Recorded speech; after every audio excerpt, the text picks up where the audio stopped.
All right, I believe we are now live. Welcome to everybody out there. Tanner Brammer popping in yet again for today. Staying out. I've actually got a different driver with me. I've got Jacob earlier in the afternoon. I've now got Jackie with me, both of them. Going to do a really good job of keeping the both of us safe. But yes, we are currently driving on the north side of the loop right now. And as you can see, we're on the north side of the loop. We're heading west, and we just passed the intersection of the loop and Broadway Street. And as you can see, the roads actually aren't too bad right now. We're seeing some improving conditions on the loop. Looks like the snowfall on the north side of Amarillo isn't falling quite as heavy, which is good news for those improving road conditions. But even then, we are still taking it slow, only at about 40 to 45 miles per hour. So we will continue to keep an eye on the roads. And as always, you know, I like to talk about it. If you have any questions or comments, feel free to leave them below. And I'll do my best to keep an eye on them.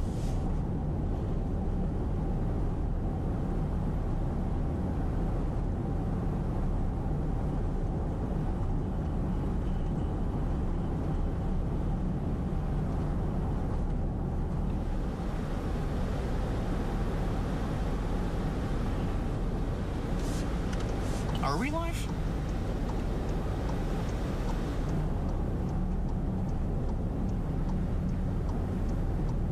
I haven't heard anything. Shelby said we were live a couple minutes ago, but I'm not seeing it on Facebook.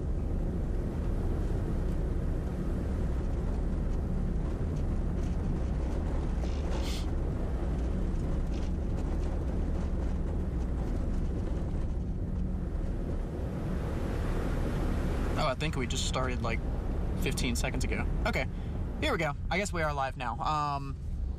So yeah, I just talked about it a couple minutes ago. So we have been continuing to track the snow all throughout the day, bringing the Atlas out to take a look at road conditions. We're currently on the exit off of the loop, about to take a left onto Western Street, and I can already tell just by looking ahead, it's not going to be too pretty on Western Street. I will say though, there's our car beeping at us. I will say though, the loop on 335, at least the north section of it, actually didn't look too bad. It looked like the roads were a little bit more cleared, but you can see we're very slowly pulling onto Western here as the roads are just snow-packed right now. Don't do it, don't you do it, don't you do it. Don't. Ooh, he might just be sliding.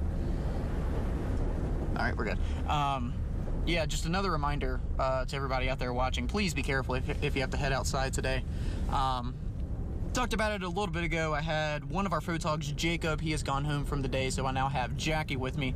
Both of them, I am sure, will do a very good job at keeping the both of us safe. A huge credit for driving me around all day. And as you can see, it's turning into a little bit more of a slush on these roadways. It's kind of been the theme really all throughout the day today. Either kind of a snowpack on the roads, kind of more like what you're seeing at this second, or a little bit more of a slush. Where we are right now, the snow isn't coming down too heavily. It's a little bit on the lighter side, so hopefully during this lull, TxDOT can get out, salt the roads, treat the roads, do whatever they need to.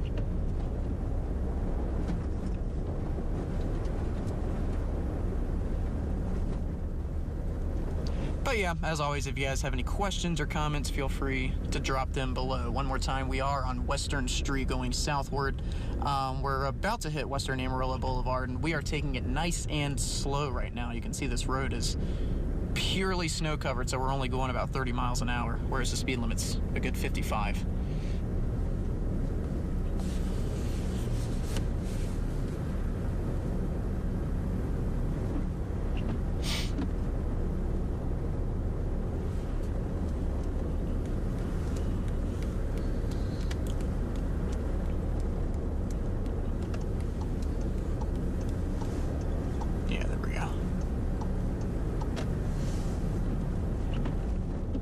And I will say, what you just saw Jackie do there, it is a little bit better to drive on these kind of cleared out spots that you see on the roads. What we're driving on right now has ever so slightly more traction than that area just to the right.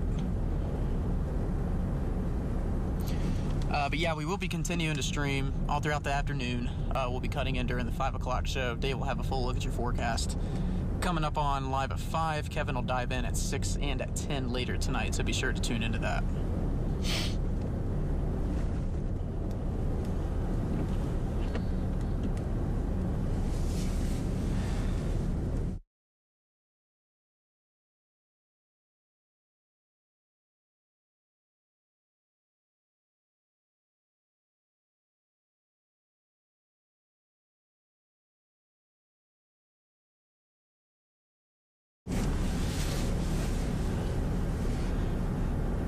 All right, yeah, for those, got a few people watching, quite a few people, 155. Yeah, for those, everybody watching, kind of the same conditions as what we saw a little bit earlier. In fact, it looks like the other way on this street is a little bit more clear. Well, in fact, now it's looking more clear on our side of the road.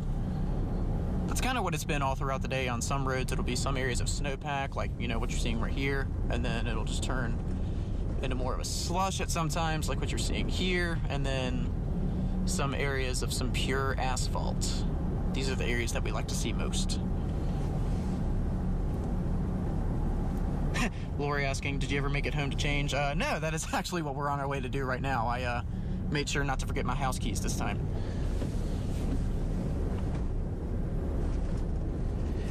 Lindsay asking, how many inches has Pampa got so far? I can't say for sure.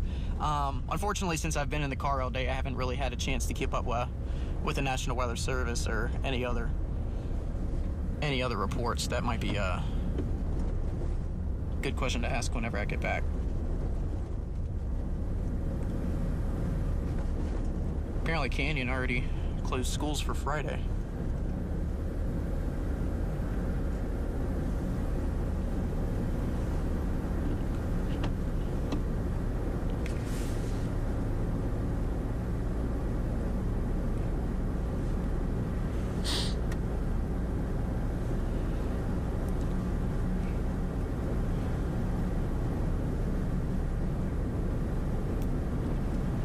All right, so yeah, in case you're just now tuning in, starting to see our viewership go up a little bit.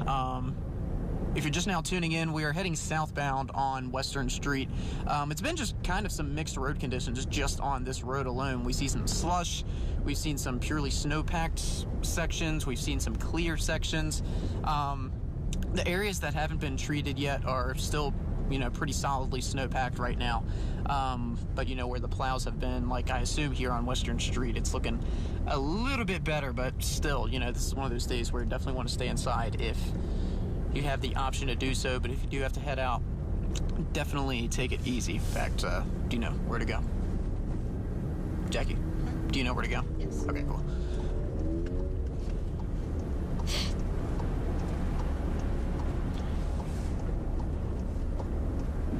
And we are just about to hit the western a portion of Western Amarillo Boulevard. We're going to see how the roads are here. Misty reporting 8 inches at her house off of Georgia and 34th. Thanks for the report, Misty.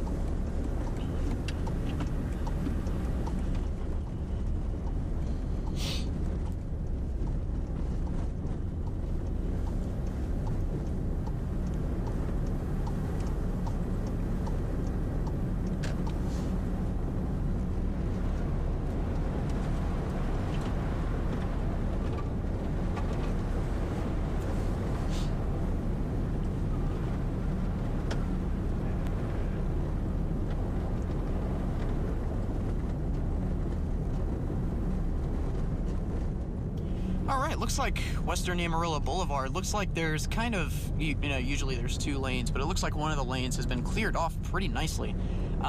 Still not completely clear, not close to it, but this part of the road has definitely been treated.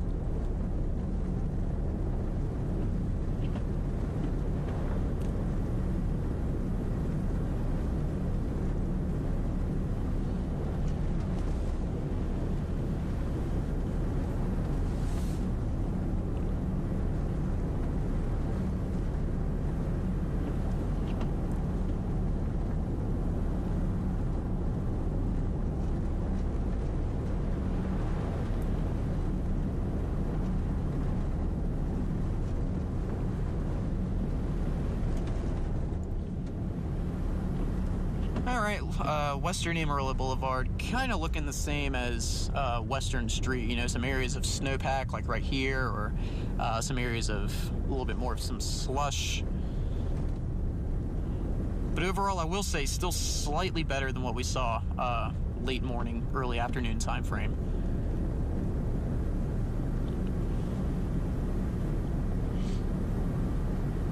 Got to report 6 inches and still snowing hard here at 58th and Georgia. I'd say just about, at least a rough guesstimate, just about all of Amarillo has at least seen 4 or 5 inches, with some parts of the city maybe seeing 6 to 8. Definitely not a disappointing event, that is for sure.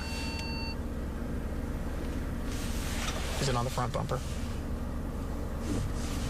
It doesn't say. No. And in case you guys at home are hearing that beeping, like right there. Oh yeah, it's on the front right bumper. I'll try to get it off. Okay. A little bit. All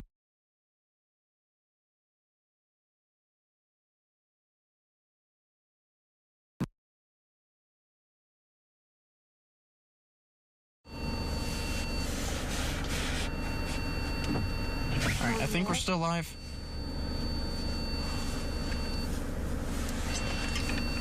What? What are you looking for? The auto on and off. I'm not sure.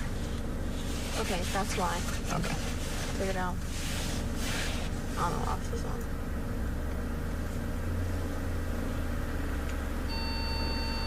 Man.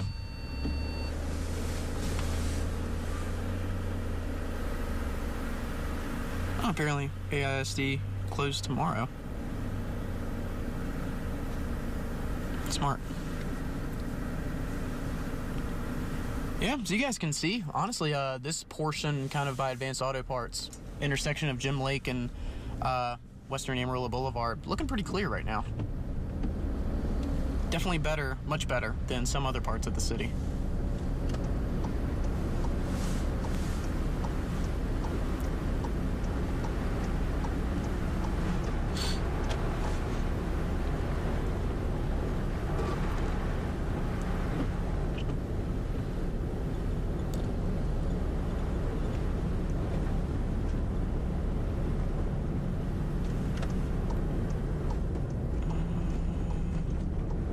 Ugh, this is just nothing but slush right here.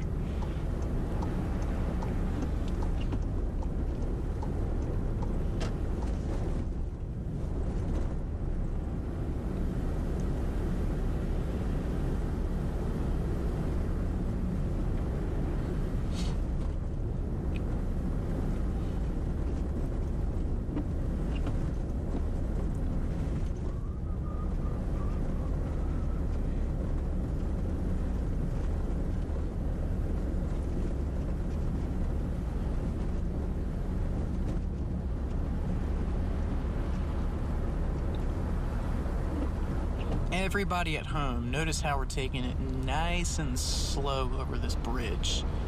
That would be advice I'd give to you guys as well. Especially bridges, more than anything else. They'll freeze faster than a regular road if any moisture is left on there overnight tonight. And even right now, as those temperatures you see at the bottom right of your screen, still below freezing. Reading 31 degrees right now in Amarillo. In fact, we might not get above freezing at all today. Ugh. Okay, so where we are now, we're on Bell Street heading southward. Just got off Western Amarillo Boulevard. And Bell Street not looking good, at least in this section. Snow packed in the right lane, looking like ever so slightly clear toward the left. We're actually going to try and get over right now. If they will let us over. There we go.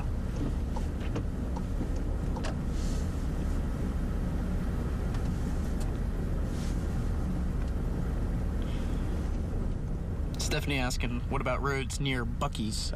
So I-40, just from what we've seen throughout the day today, kind of slushy. Nothing too clear, really, on any east part of the city, or really in any part of the city.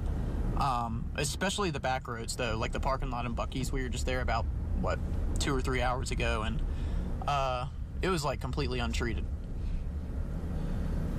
But as far as I-40 and the airport road goes,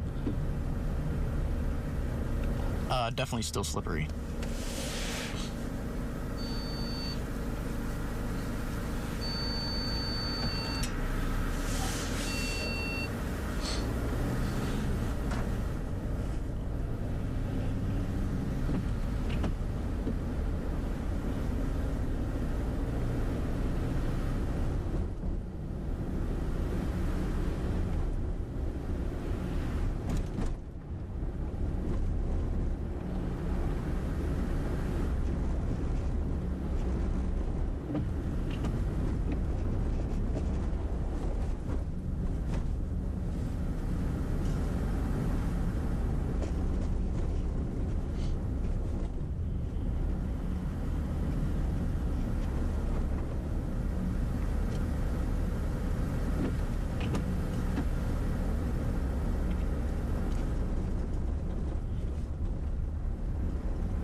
All right, getting farther south into town. It's still looking like the further south and west you are in Amarillo, the snow is the heaviest, just from what we're seeing. But this section of Bell, actually looking pretty good, pretty clear.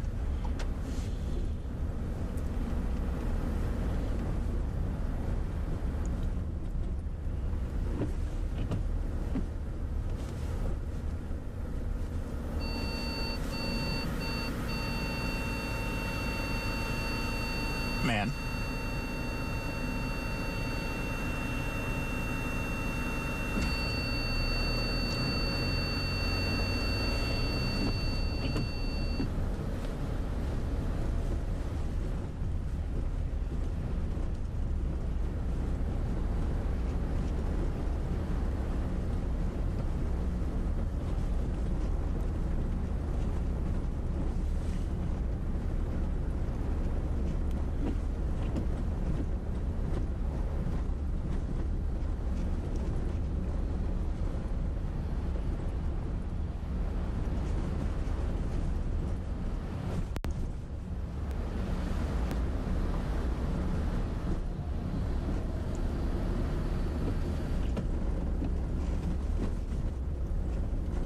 Right.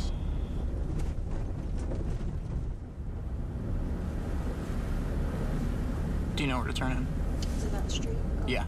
I'm going to put this on us. All right, you're gonna be seeing us for a little bit. I'm gonna stop by my apartment briefly, take off this suit and tie that I've been wearing for 13 hours now, put on some more snow-appropriate clothes. Also getting me some earbuds so I can tune in to the show at 5 o'clock, so I can talking back and forth with Dave during his weather hit.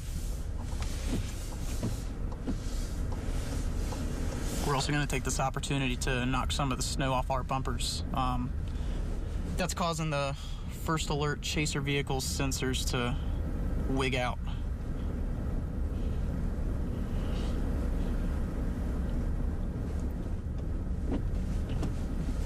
All right, so where that guy turned, you're not going to turn there. Okay.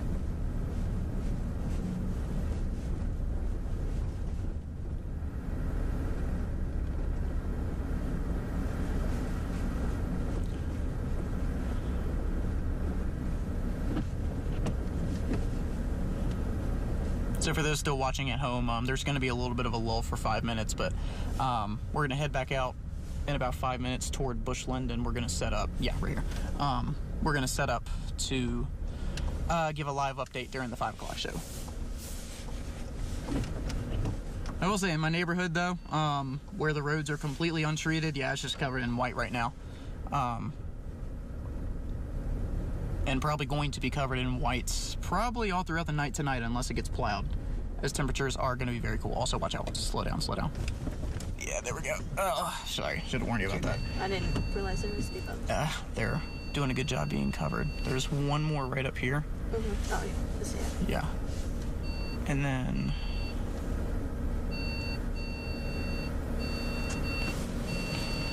these two spots right here. Mm-hmm. It's the far one right next to the truck.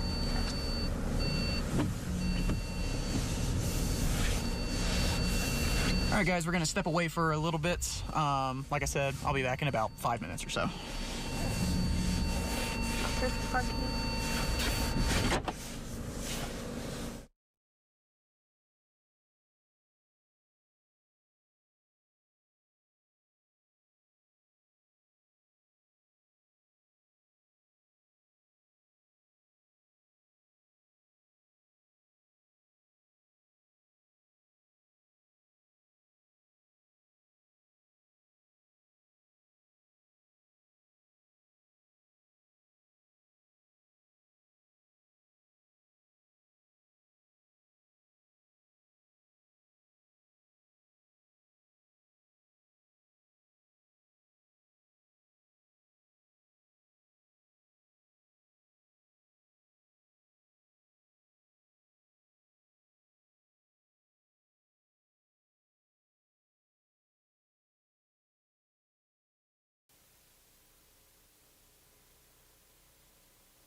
Okay.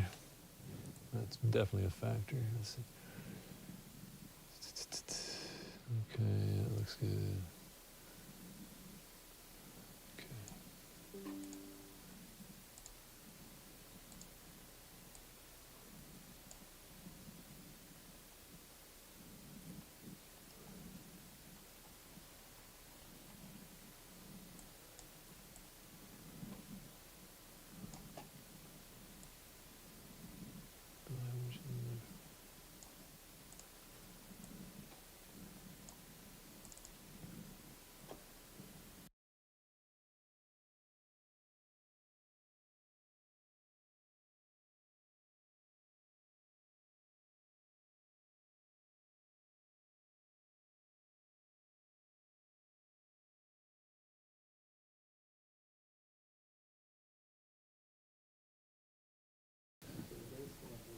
Hey friends, Doppler Dave popping on here quick for a quick update. I'm also joined by Kevin Selly.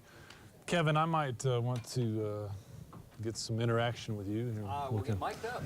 Talk about some things. Tanner's been out, following the road conditions most of the afternoon. Happy to say things are, travelable, but treacherous. So it's just one of those situations that we pretty much have to be on our toes. And bottom line is you just can't get away from the importance of slowing down. That's the main problem. I've talked to a couple of people here at News Channel 10 on their way to work. They had trouble. One of my friends got bumped from behind because somebody didn't allow that extra time or extra space in between vehicles. So I've said this a few times today. If you've already heard it, just humor me here a little bit.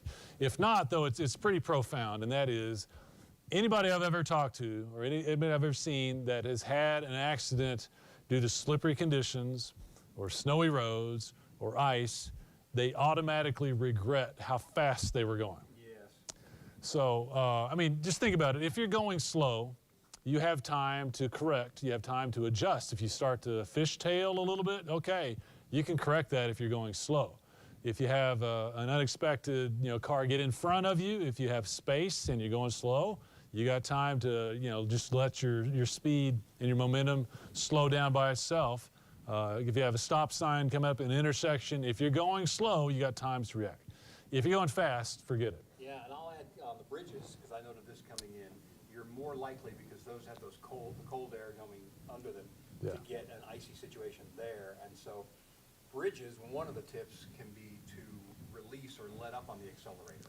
Yeah. And then be prepared for some sort of sliding in one direction. Yeah. But if you're slowing down, that's going to be less likely. As Yeah. I always say, steer in the direction of the skid. The other thing is, everybody listening is a great driver, but the ones who aren't are not. And there's a lot of people, and I Yeah. noticed this because I was in and out several times. I had to pick Tracy up at work, and then I had to come to work. But there are a lot of people who think that they know how to drive in the snow and will go Yeah. way too fast and pass you when they shouldn't. Yeah. And so the lesson there is always be aware of the other guy Yeah. and try and put as much room between you and the other guy, no matter who it is. And Very good point. yeah. This shot, Kevin, I-40 in Bushland. Every time I've pulled this camera up, the traffic is going slower, which is good. I mean, that's good. But Zoom in and see. okay, and Well, that's the point right there on the bridges. Yeah. The guy coming off the bridge, and now look at that guy. That's exactly the point on the bridges that we were just Sure. making.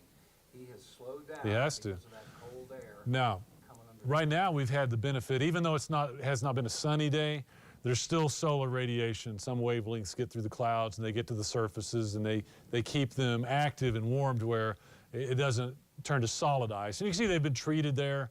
The reason you see the ruts around Bushland is because of some cinder or some sand or some coal ash that's been thrown out there.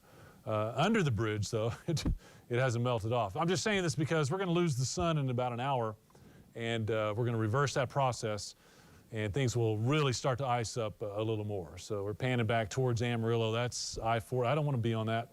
I just don't want to be on that.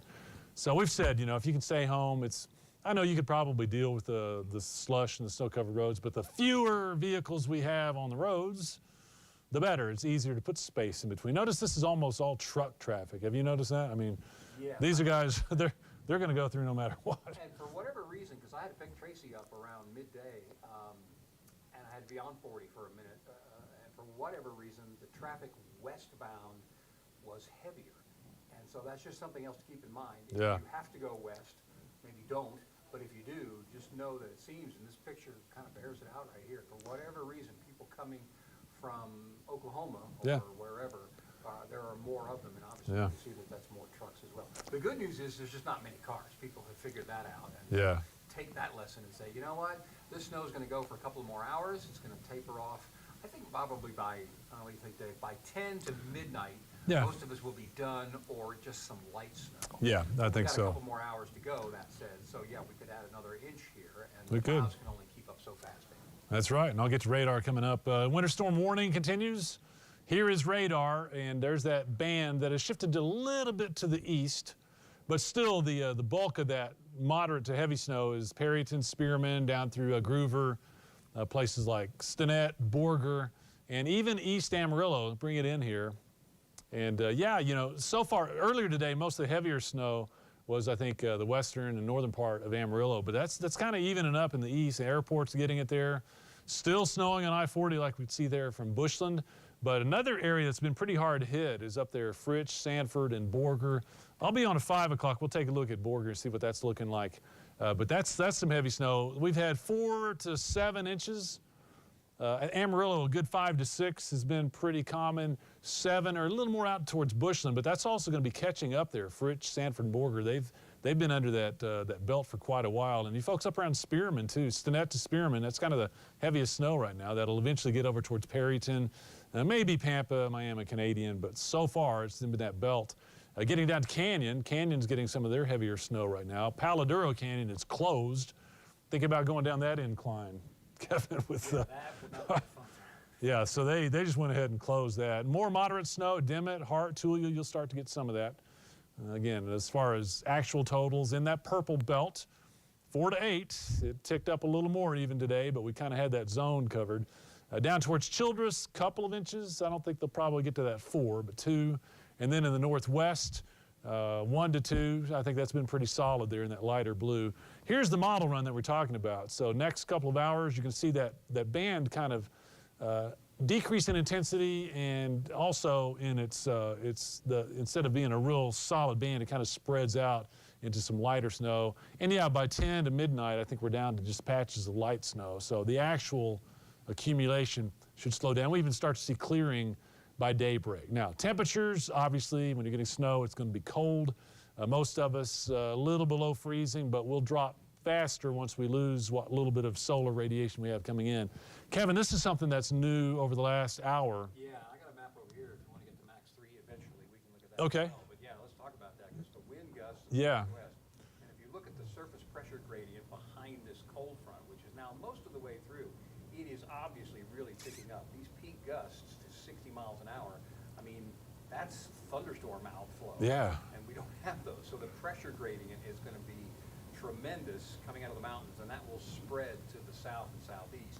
All the models, and we're still working on the forecast here, but the models are very aggressive on strong north and gusty winds tonight Yeah. through much of the night. So that means blowing snow and then bone-chilling wind chills. Yeah, and I've got We'll see winds sustained at 15 to 30 and then regularly gusting above 30, easily 30 to 40 for much of the night. So you don't want to be out in that. And that speaks to travel too. Once the sun goes down, still some snow. It's going to be harder to see the sides of the roads, Yeah. especially the secondary roads which have not been plowed.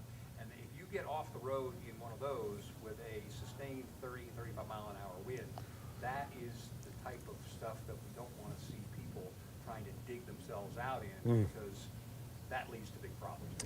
It sure does. And one thing I'm really concerned about tonight, Kevin, is even as the snowfall diminishes, with those winds picking up, there's going to be some loose snow on the ground that gets picked up by those winds.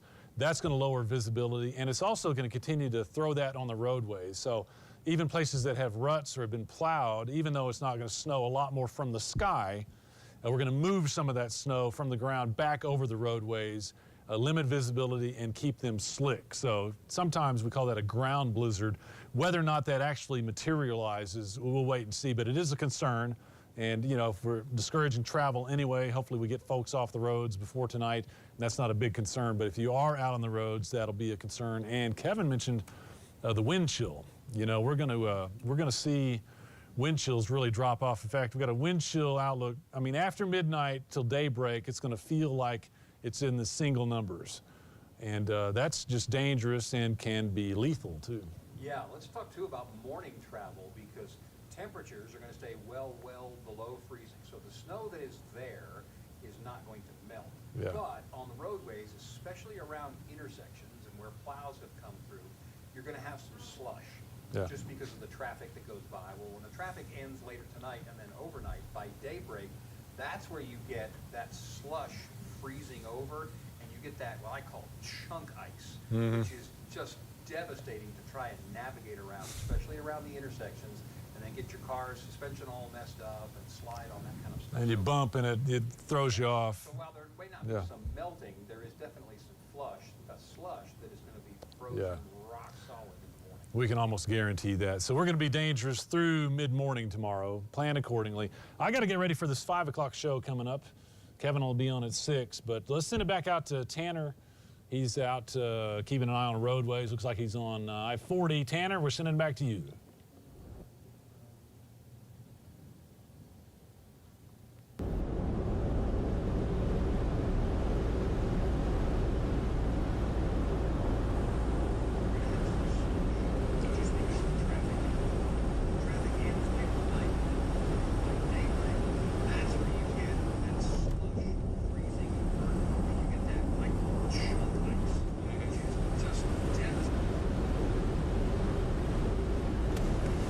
Got our feed. Oh, we're up. All right. Hey, everybody. Just saw Dave give a nice in-depth update there. Do want to show you, though, this is going westbound on I-40. This is actually the exact same place that Jacob and I were about maybe 4 or 5 hours ago, and it looked a lot worse then than it does right now. I will say, some improving conditions with I-40, especially on the west side of Amarillo. And we're actually going to head to Bushland here to set up for a shot for the 5 o'clock show.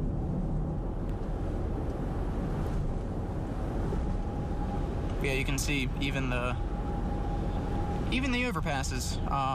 Roads are looking pretty clear right now. Again, this is I-40 going westbound. We've already passed Soncy, right? Yes. Yeah, we've already passed Soncy. We're by the old RV World? R&B World. RV. RV World. RV World. Didn't even know such a place existed. Yeah, it's closed now. Oh. Well, anyway, if that gives you guys any clue to where we are. Close by Cadillac Ranch. Gotcha. Oh yeah, we were driving by Cadillac Ranch earlier and it was cool.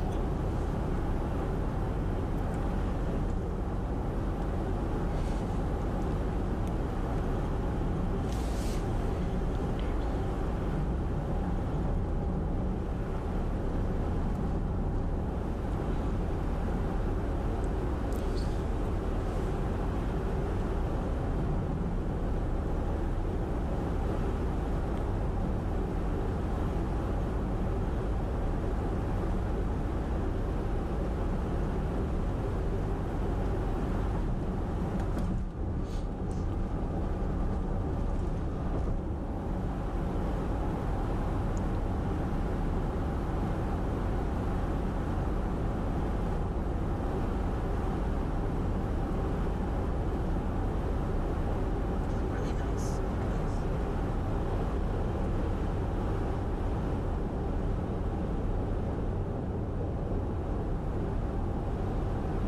Do you feel that wobbling?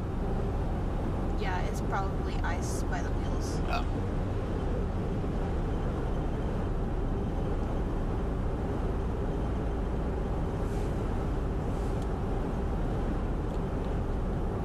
That's why. Is that just like trucks? What's going on here?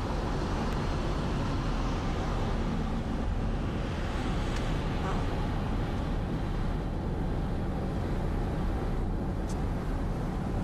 Oh wait, do you know which one the Bushland exit is? Relatively, yes. Okay. The only thing is I really hope this isn't traffic. Might be. Actually, yeah. Or it's just this guy. I can't tell. Either way, we'll be taking our next exit. Next exit. Yeah. I can't.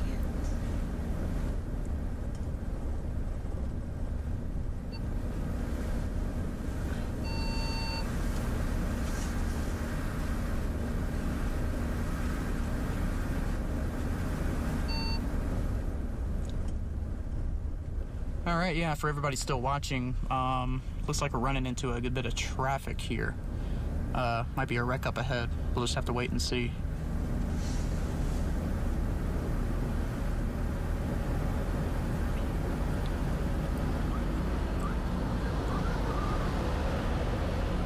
Yeah, maybe just some. Because if I have to, we can somewhat drive on the access road. Okay. I think it might just been that little bit. I think this is our exit anyway, so.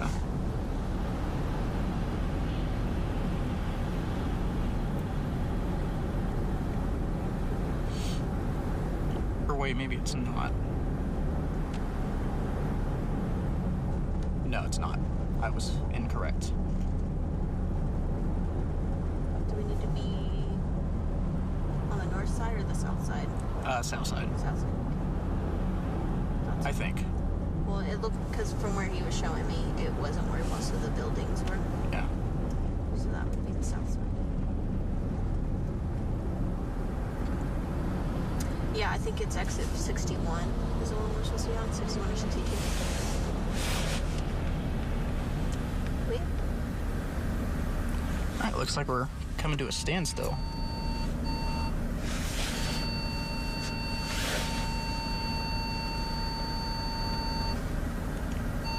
The overpass.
Did you grab your headphones?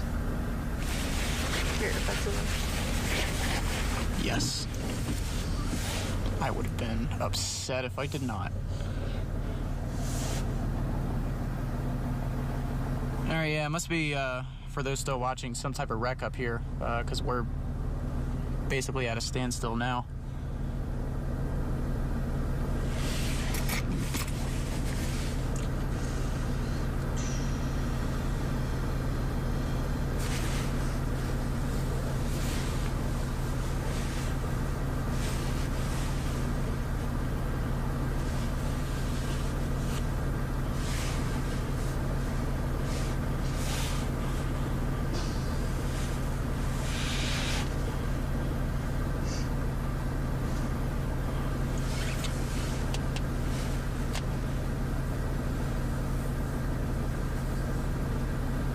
Do you want to give him some shots around with the camera? Oh, that's something we forgot to do. It got frozen earlier. In fact, let me give it a shot. See if it somehow unfroze. What am I doing?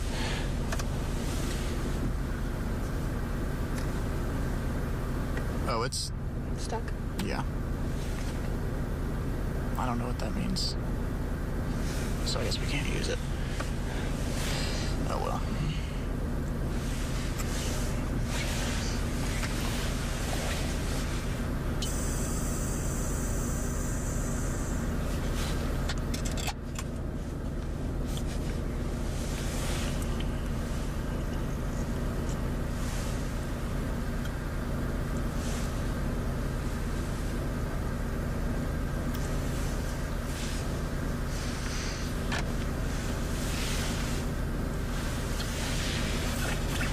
Wait a second. What's that dude doing? Access road and another access road. Or not even access, was that shoulder? They're probably gonna. Oh my goodness. Yeah,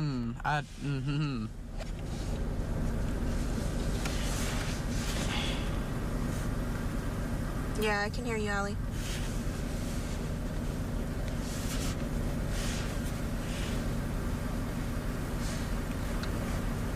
I'm on the weather one right now.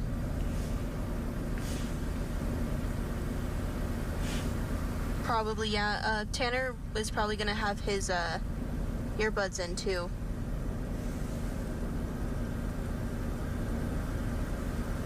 Since it's 4:54.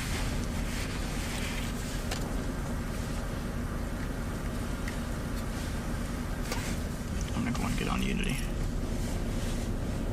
Okay, I don't know if you can see, but we're kind of stuck in traffic right now. What? What? Crap. Oh, am I on it? Yeah, I don't know if I can log in on mine. Well, Allie can cue me, unless you need to hear. Yeah, I'd rather hear what Dave's saying during his hit. There is a Cybertruck. Allie said we're good for now. Okay.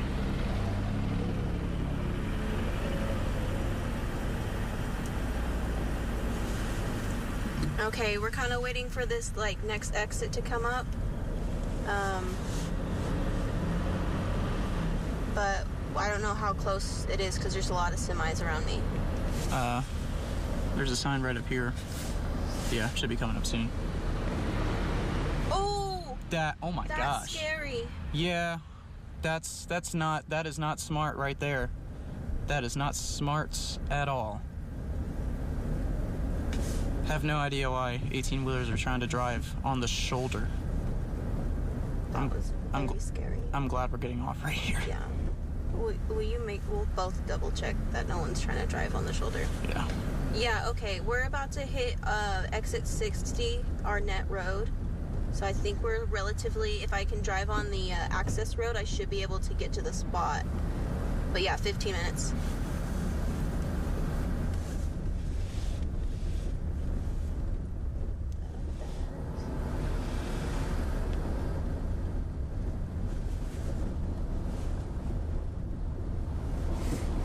They should already be on. I'm gonna see if I can get different login info.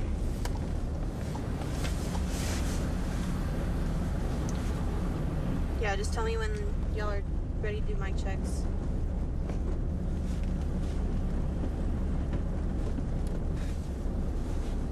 Tanner, are you ready to do a mic check? Yeah. Yeah, go ahead for a mic check on Tanner. All right, mic check, Atlas mic check, 1, 2, 3, hello, hello.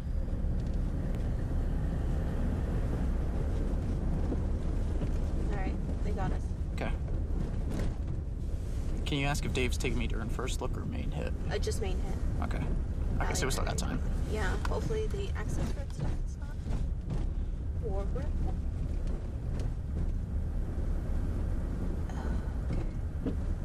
Oh my goodness.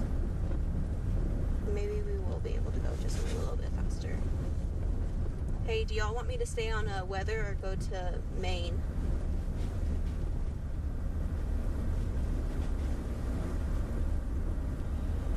I'm gonna try Chaser 2.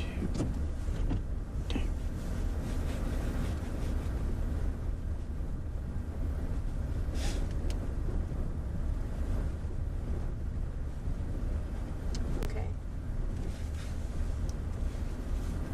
Yeah, he's trying to log in right now. So if anything, I might have to be the one to cue him, so I'll just stay on weather if you just remember that you need to talk to me, Allie.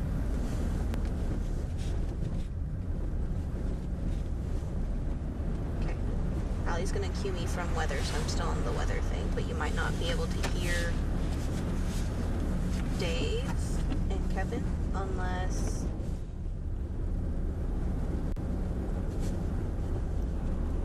If I'm successfully able to get on and hear Dave, then There's that.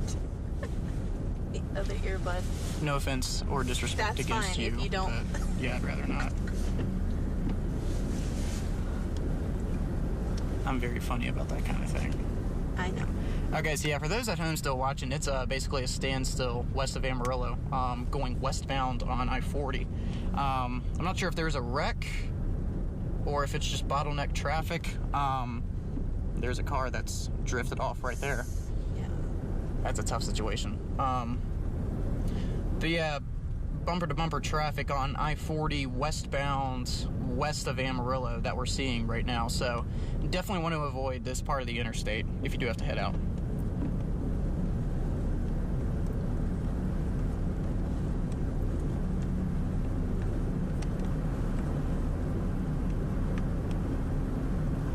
Oh, we got some sheriffs stuck in traffic. Apparently. Yeah, about 90% of the traffic of what we're seeing right now is just 18-wheelers. Hello, friends. Hope you are warm and safe and dry today on this first alert weather day. Very impactful winter storm in progress right now. We've had team coverage on that.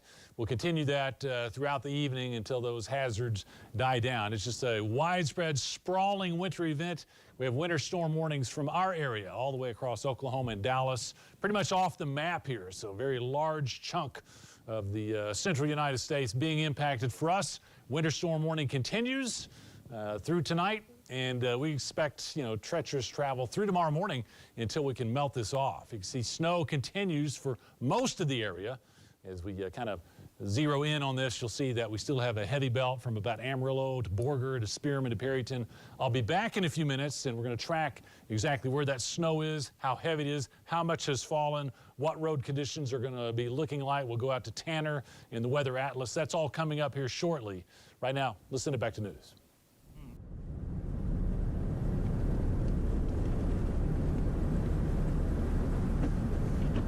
I think we're close to the tower cam. It's gonna be this Okay. exit. And then we're going to be on the other side? Yeah. Okay. Oh, back on us. All right, so yeah, all that bottleneck traffic cleared up now. Looks like it was a wreck with a couple of semis. Just kind of veered off the road, slowed down traffic a good bit. So one more reminder,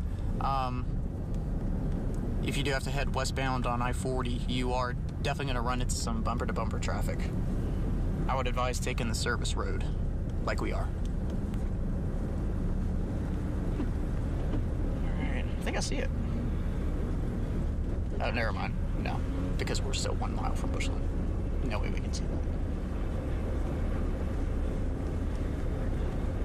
Yeah, this is from one exit to another is a really, really long stretch. Yeah.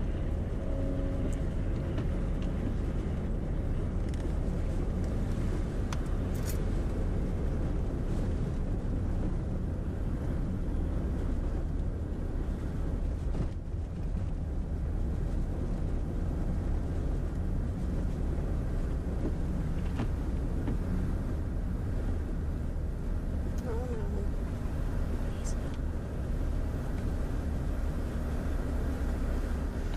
There's a person doing Pushing a something. car?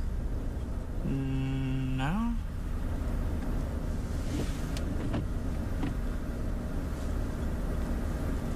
I see flashing lights.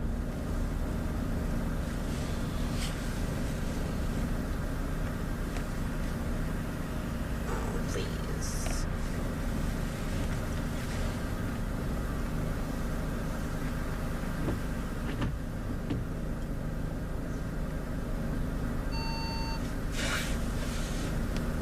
It's still me.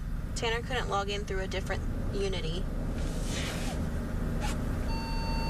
They said you should have one under your name, Tanner. Oh, do I? Can you ask what the password is? Is the password the same?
Okay, it's back on.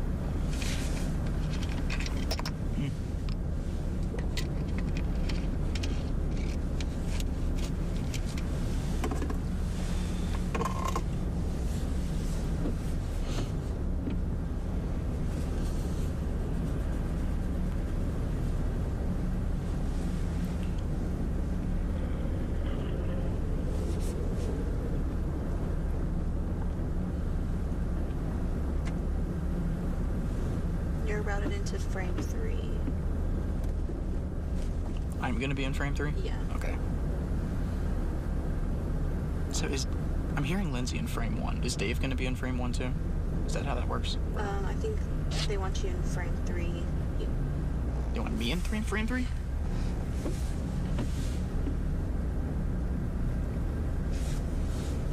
Move Tanner to frame 3, correct? So he can hear himself? Yeah.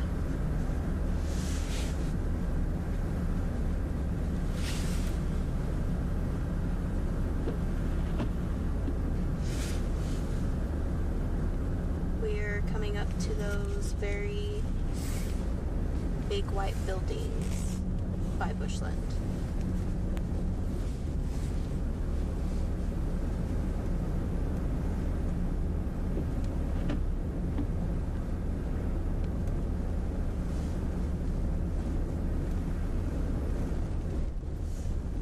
Alright, so where's the tower cam?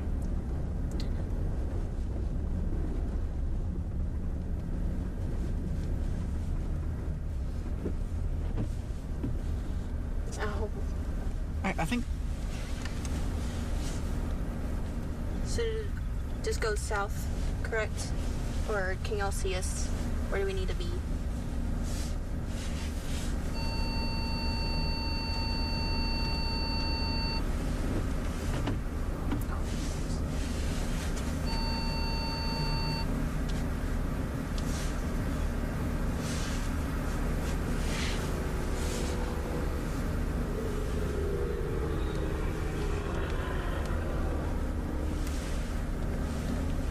Yes, but could you repeat that one more time? Allie was talking to me at, via 101.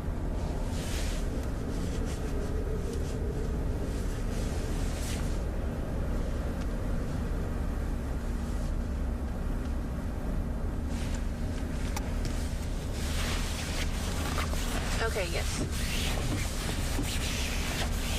Can they see us? They took us in the T's for the tower cam. They could see our stuff. We'll go right, and then pull off, and then when we come to you, then I'm going to start driving again. Is this the tower cam right here? 1 minute. Okay.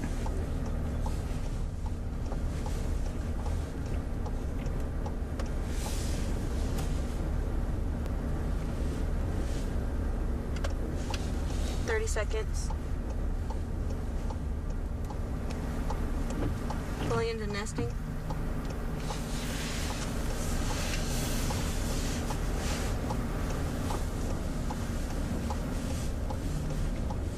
$15.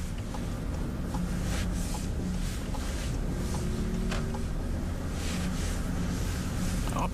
Ooh, yes.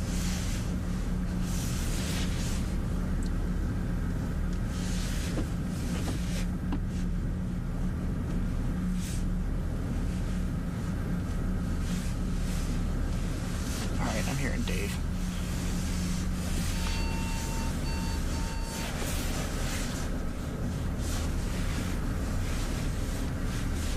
So start driving when we're on.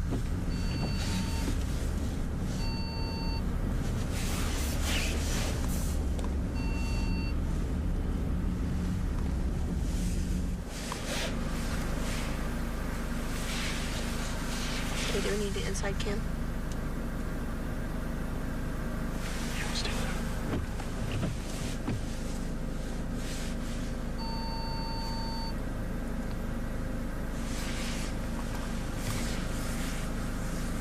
Camera kind of pointing down there. We have several inches of snow there, and some of the trees all flocked. Just looks beautiful, but look at the road there. Solid snow on that one. And now we'll take you over to Bushland, and we've been tracking I-40, and what we have right here is our own News Channel 10 First Alert Weather Atlas. I mean, this is a live shot, and that's where the Atlas is, Bushland. Tanner, tell us what you're seeing out there on I-40.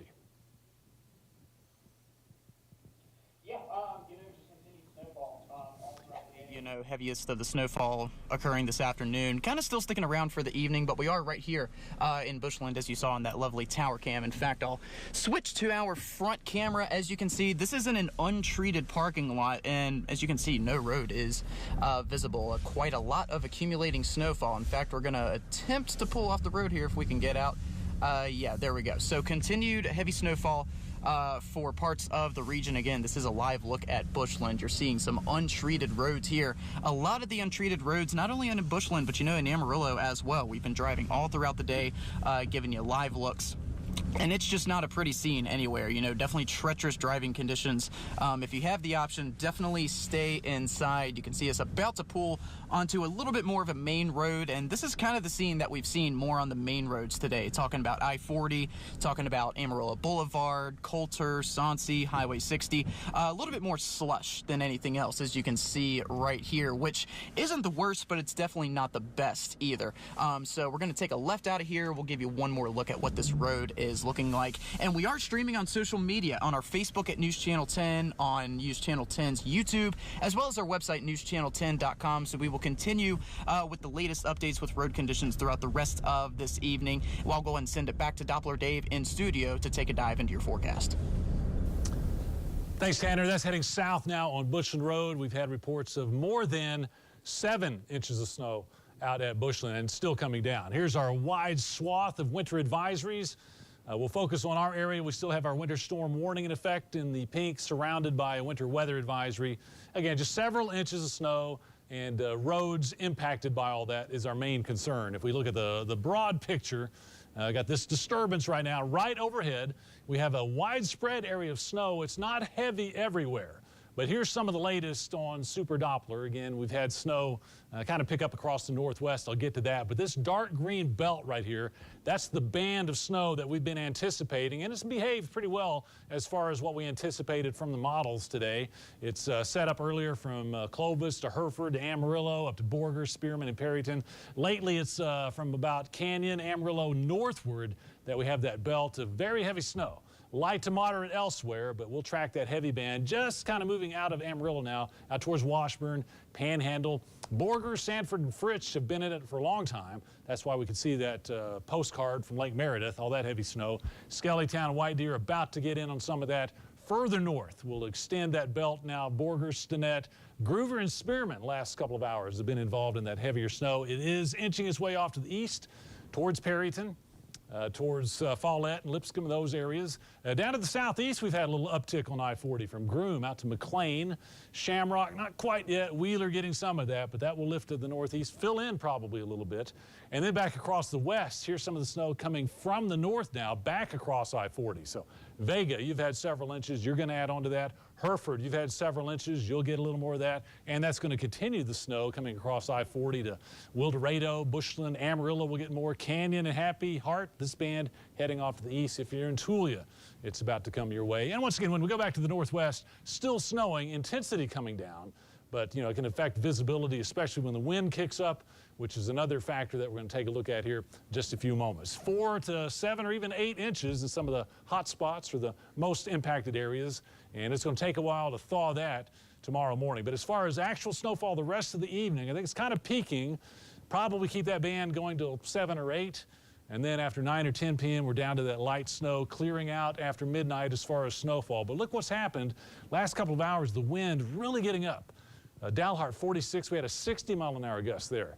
Clayton 55, a lot of 30 to 40. When that moves across areas that have already been snowed on, we think that could pick up snow that's on the ground, blow it across the roadway, blow it up, limit visibility, but keep snow out across those roadways. That's going to continue the slick conditions.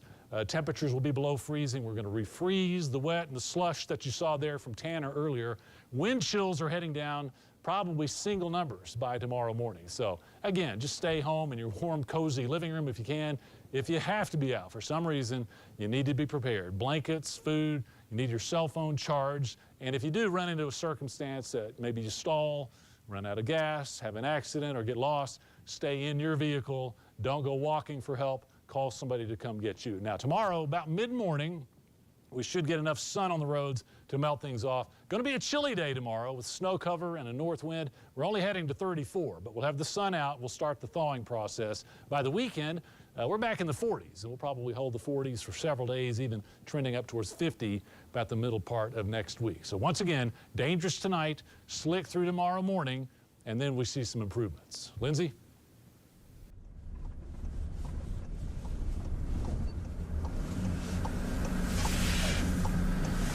And we're back streaming on you.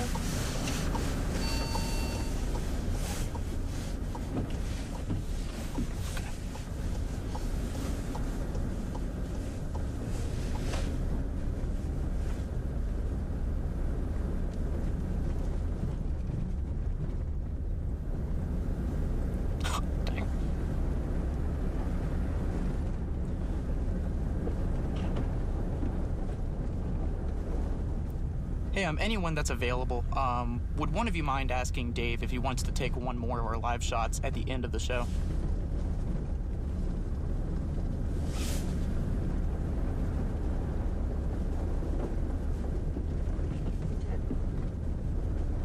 They want me to head back to the station so I can pick up Dave for the 6. Okay, gotcha. What's up? They want me to head back to the station Okay, so gotcha. I can pick up Dave, and then we're back on streaming.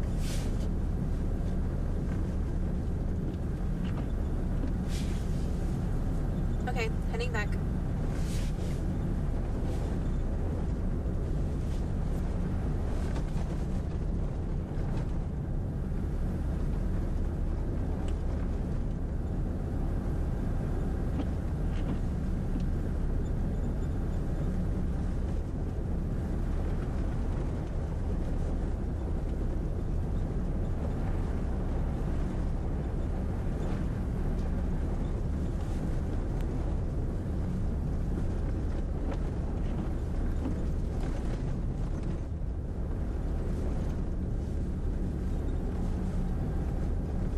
Traffic looked pretty clear on I-40. Going the Back other way? The other way, right? Yeah.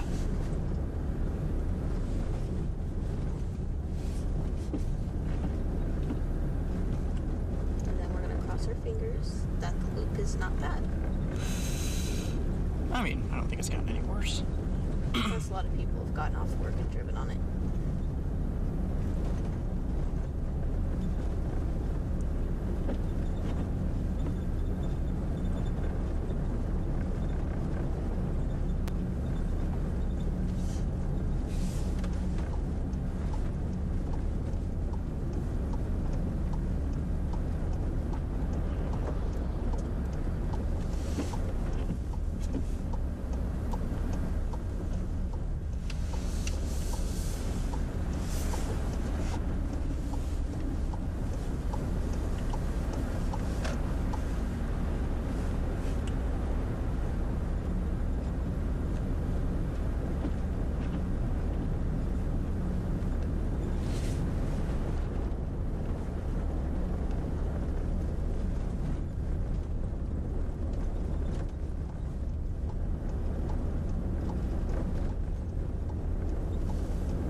We good? Yeah. Okay. I just get let off the gas when it starts getting lumpy like that.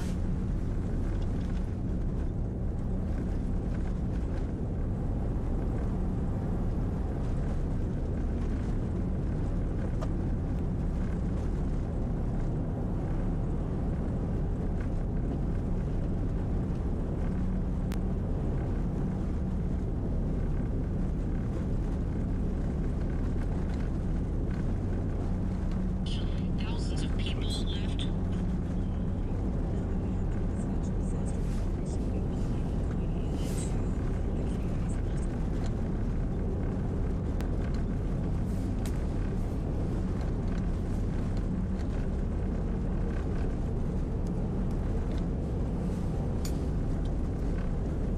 Do we still have people watching the stream? Huh? Do we still have people watching the stream? Yeah.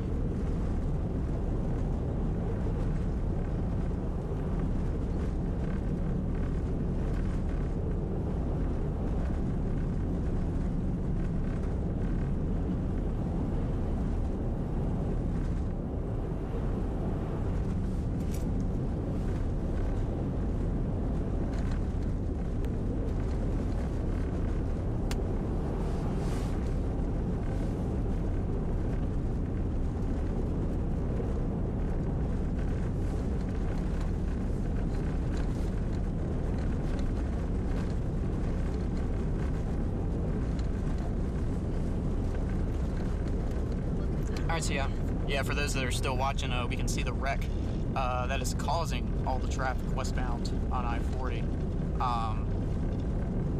Yeah, just not a pretty scene at all. Two 18-wheelers veering off the road into the median. In fact, one of them fully into the fence on the median. Actually, both of them fully into the fence on the median. And then you can see just bumper-to-bumper traffic.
That didn't come out as English at all.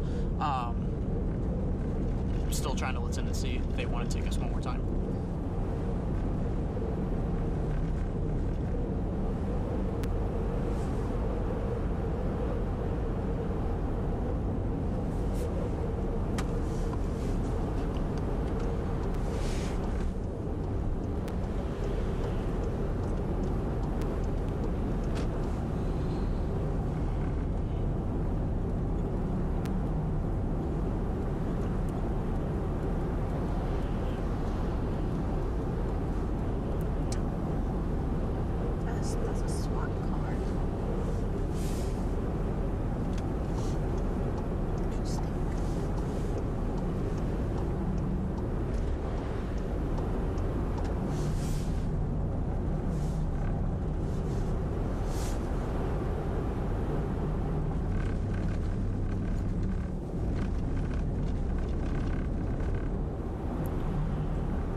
Hopefully we can have somewhat of a good shot before the show ends. I think they already took it. All right.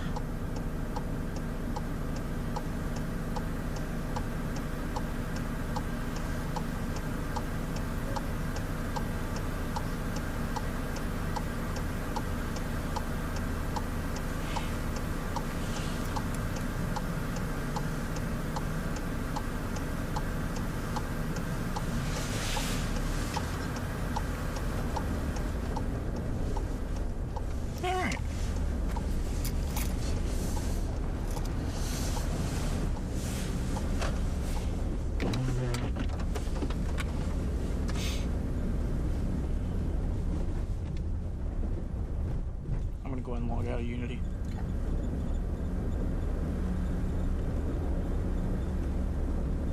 At least that will be saved for next time.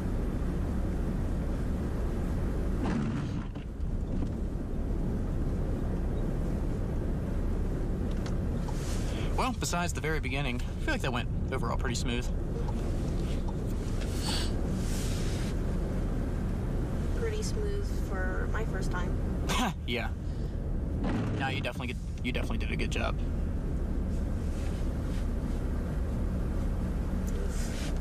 This side of the loop is not good.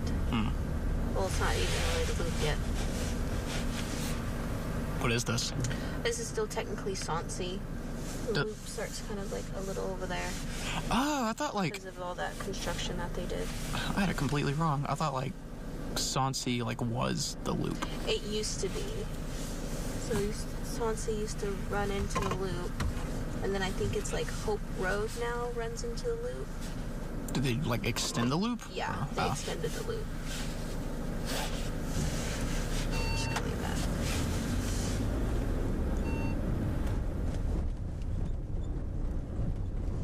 I wonder if Dave is gonna want to try the shot that we didn't end up really getting. I think we got it a little bit. He was still able to see us on camera. Well, the cut-in one. Yeah. I think it was a pretty decent shot as well.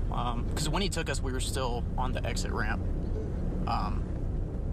It showed a good bit of slush and snowpack. So.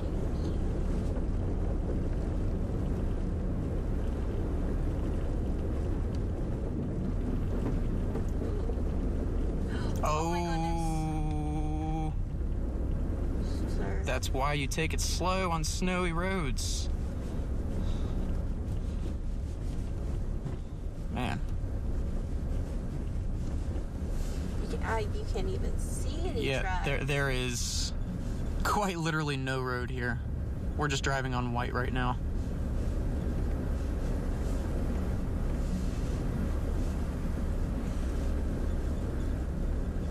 Luckily, I drive this road every day. So.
Okay, apparently we're not gonna end the stream. We're gonna keep it going. Dave's, I guess, just gonna hop in, and I'm gonna hop out. Okay. So for everybody watching, you'll see a switch out of Mets here in a little bit. I'm gonna finally go home after a very long day. Dave's gonna be a doll and take over. He'll have live road condition updates for you for the 6 o'clock show, and I think through the rest of the evening as well. They'll have to coordinate that plan.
I didn't know how to turn off the back. It's just basically scraping ice at this point. Yeah. Are we close to the station? Somewhat. We're past Tascosa Road. Okay. The next big street we're gonna hit is Western. Okay, cool. So hopefully we do the thing pretty quickly. The switcheroo. Yeah.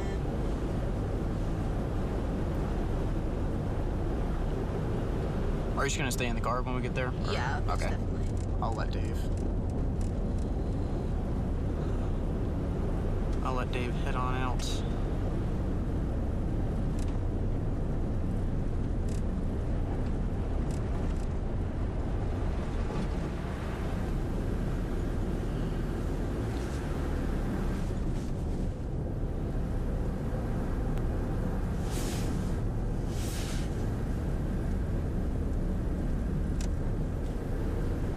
Feels like What is- it's getting so dark so quickly. Yeah, that's something else to keep in mind. You know, for those that are still watching, you know, once it gets dark, any type of moisture that's on the roadways, it's gonna freeze like that.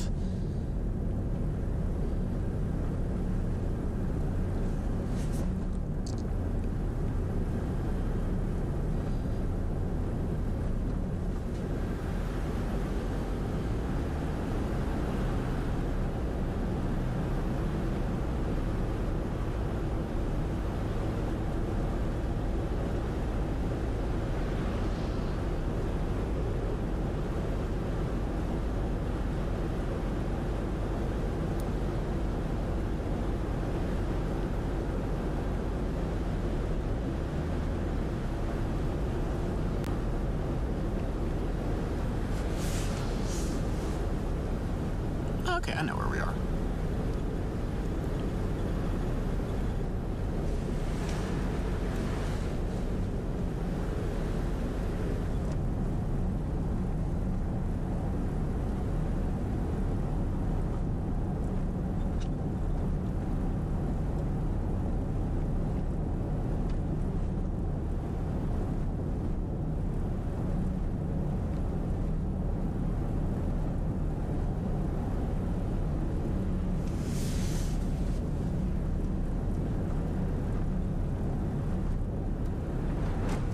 Ooh.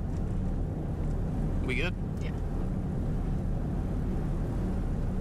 Just hit a little bit of piled up snow.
All right, just one more reminder to those that are still watching, the few of you that are left, we're about to pull into the station here in about 3 to 5 minutes. We're still going to be streaming. We're just going to swap out meteorologist. I'm going to head on home. Doppler Dave's going to hop in this vehicle, and he'll continue to bring live road conditions throughout the rest of this evening, including during the 6 o'clock news, so be sure to stay tuned into that.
There's the camera.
Do you know if you and Dave are going to be out through the 10 or no?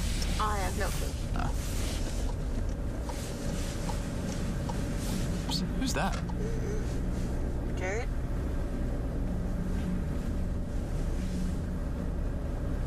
I think it's Jared. Yeah. Just Measuring. stuff out for himself. Yeah. Is that Jared? It is Jared. Oh, there's Dave. Oh, he's ready to go. Okay. Yeah, he is. I think what is that freaking synthetic front? I don't think you're going to be able to fix that. Caleb said it happens every time it snows. Okay. All right, Jackie, thanks for keeping me alive and also safe. I will see you this weekend. Bye, Tanner. All right, David, it's all yours. Okay, man. Thanks for your efforts today. Yeah, I got a bag of clothes. Okay, let's see what time it is. Okay, we're not going to have time to make it back to Sauncey. Okay. So let's just go up here to Broadway. Broadway and the Loop. Let's see. Okay.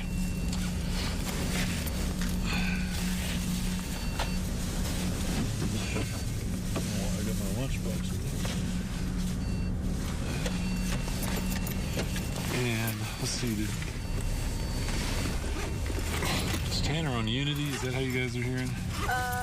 During the show, yes. Okay. Then I believe Caleb was telling him to listen to frame 3. Okay, let's see.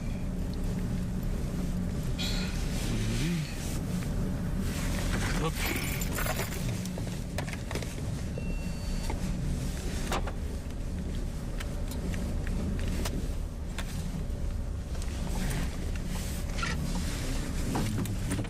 Hey, Caleb, do you got me by any chance? Probably should buckle up, shouldn't I?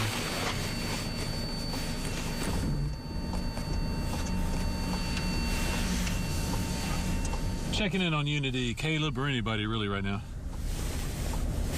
Yeah, I got you, Dave. Hey, we're not going to have time to make Sauncey and Admiral Boulevard, so we're just going to come up here to Broadway and the Loop. Copy that.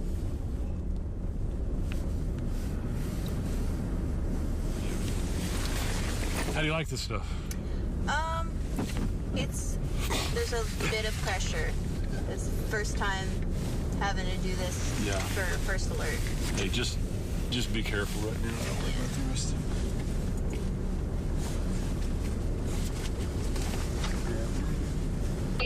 So he'll take just y'all's video in the A blocks, and then he will go to you for a report in main weather. Oh, you know what? I think your phone's connected to the. Oh, okay. Okay, I just turned that off. That don't matter. Okay, Caleb, that was video only at first, and then an audio hit for main. Yes, sir. Okay, then let's see. What? I think I fixed it. But, If you've been driving, do you think we can make Boulevard and Sauncey by? You know what? We're gonna stay at Broadway and the Loop. Let's just stay there.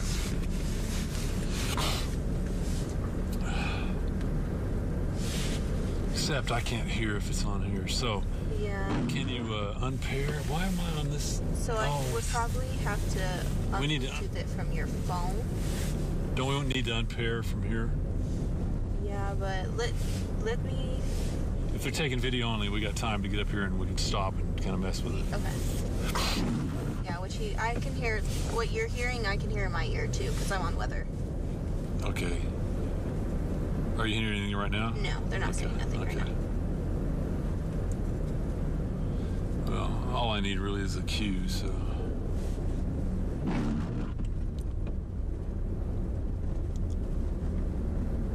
Is Broadway about the worst road you've been on? I would say right there where the Sauncey intersection of the Loop is, that area, barely anybody's driven over there, so the conditions Okay. are pretty bad. All right. Someone would try to turn and start swerving all Yeah, over the yeah. place.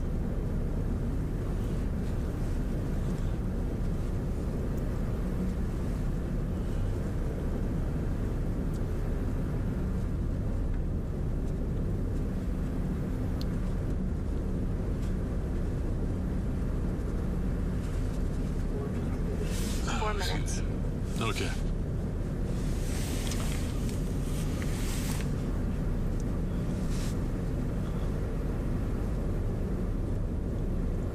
Okay. And then do you want me to pull off somewhere right here? Yes, Okay. if you can do that safely. Kind of want to look out across the bridge if Across possible. the bridge? Yeah. Okay. Or just the intersection in general would be good. I kind of like what we got right here, if that's good. Very good. Okay, so let's unpair. So it is Bluetooth audio.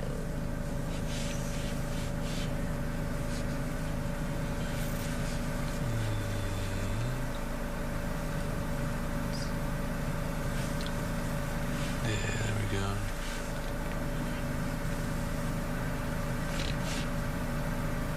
Take Bluetooth off if you want. Okay, see what everything. Okay. Hey Caleb, we're just trying to unpair my phone so we don't get the audio into the Atlas here. Can you give me a test?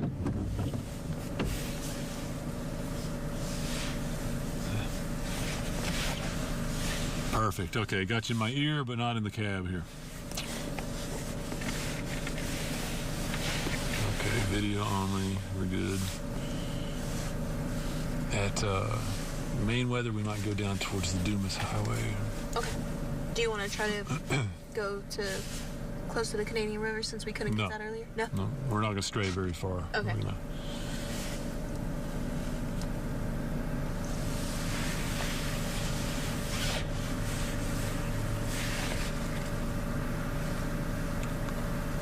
Just did that.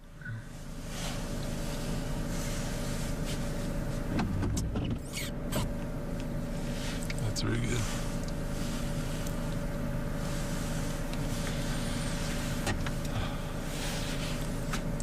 It's been a long, fun day, but I'm starting to wear out a little bit.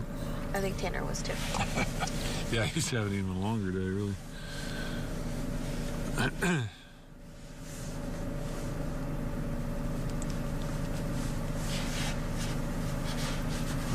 That is a treated overpass, and it's still pretty snow-covered.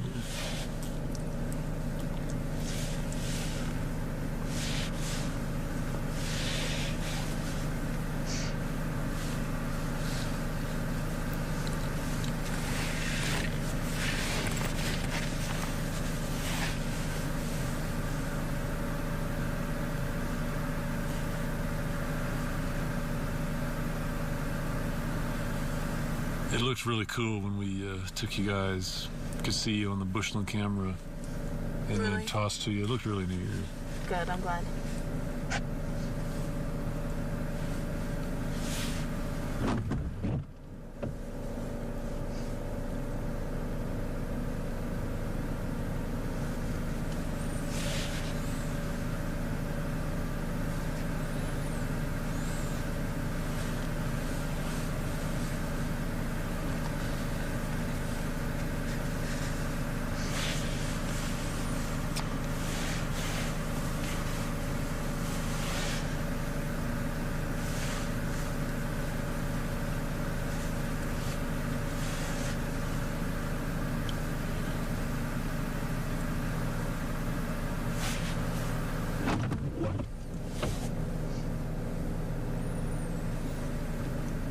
Well, good evening. It has been a wintry first alert day across the Panhandle. The good news is we're over the hump. The bad news is it's going to snow for a couple of more hours, but slowly taper off as we go through the late night and the overnight period. Some spots could still see an inch or more. The roads are terrible. Let's take a look through the weather atlas. Doppler Dave is out there at Broadway and 335. We're going to go to him live in just a couple of minutes, but this is a live picture, and you can see, and I can attest, that the roads are just terrible and will not get any better late night or overnight into the morning hours. Okay, let's go back to the weather computer and talk about radar. It is a big storm system. Thankfully, the bulk of it is to our east. Lots of snow continues across Oklahoma. It's been a messy, mixed precipitation in the Dallas-Fort Worth area, primarily rain in the central, eastern, southeastern portions of Texas. But across the Panhandle, it has obviously snowed. What we expect over the next couple of hours is for it to slowly taper off. The heaviest right now is this band right here that has moved east of Amarillo, will continue shifting eastward and slowly decrease in coverage over the next couple of hours. So that's the forecast for tonight. In addition to the snow, we're going to have very windy and cold conditions.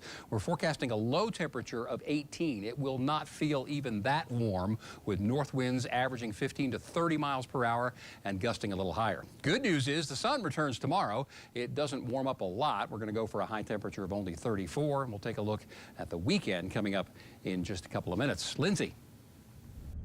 Or we'll see what the intersection looks like at the highway. Oh.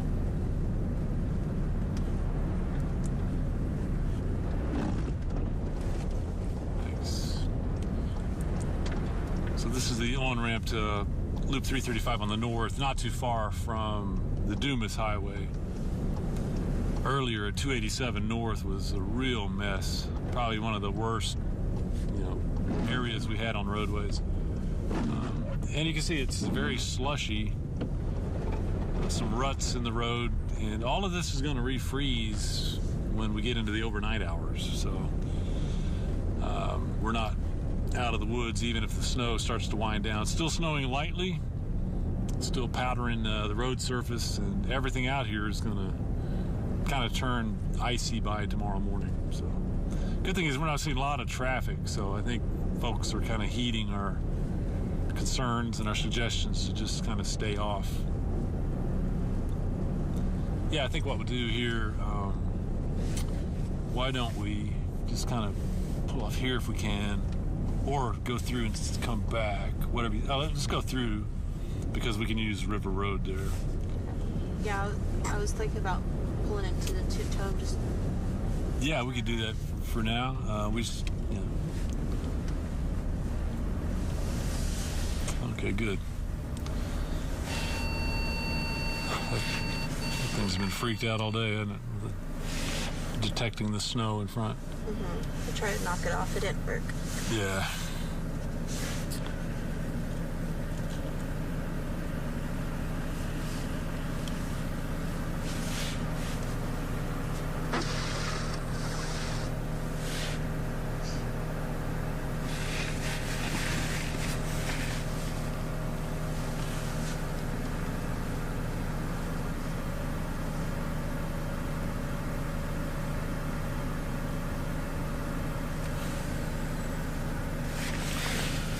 Look at my radar here real quick. Okay. Our snow should be picking up here. Another band coming through, probably the last one for Amarillo. Right now, the heaviest snow I see is out on I-40 around Conway. Now it's starting to come into Skellytown, White Deer, Pampa finally getting into some of the heavier snow. The band's shrinking a little bit, looks like, but heading southeast, so we're going to cross over Groom. It looks like LaFours, Allen Reed. We'll get some more down to Clarendon here shortly. Claude getting in kind of the band right now.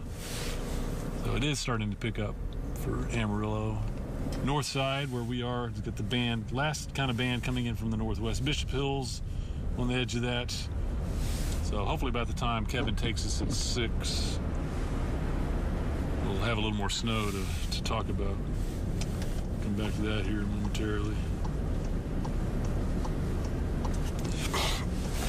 Yeah, we can just hole up at Toot and Totem and then swing back this way about the time he takes us. So that's what you're seeing on our video feed, the Toot and Totem on the north loop at River Road is where we are. A lot of snow in that parking lot, man. River Road itself is very snow-covered and slushy. And remember, we lose daylight, we lose any kind of radiation. What's slushy is going to be icing up pretty badly, especially areas that weren't treated, but even the ones that are. I think in the morning we have that real chunky, blocky kind of ice. So, covered area doing okay at Toot and Totem. But you can see the snow beginning to pick up again. Looking to the north there. Yeah, that's the way we'll go. We can just hang here if you want, Jackie, and just be ready to head that way. Maybe about the time we hit the break or something. I'm gonna kind of turn around the gas pump. So yeah, be ready to head back out. And that way it'll keep the windshield clean too. So.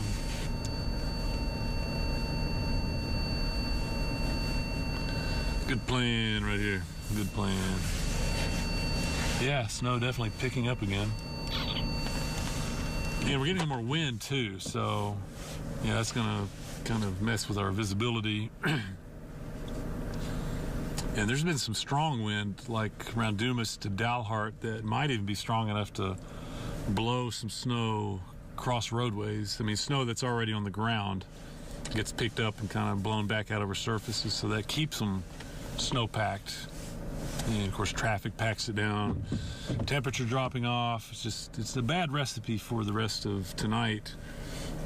We won't really get rid of a lot of this until the sun works on it tomorrow morning, and the sun comes up pretty late, something almost like 8 a.m. So really you need a couple of hours for the sun to get high enough overhead to melt. So, we're not really going to be looking at thawing roads until 10, 10, 10:30, 11 a.m. tomorrow. So winter storm warning is in effect, and that will continue even when the actual snowfall starts to wind down.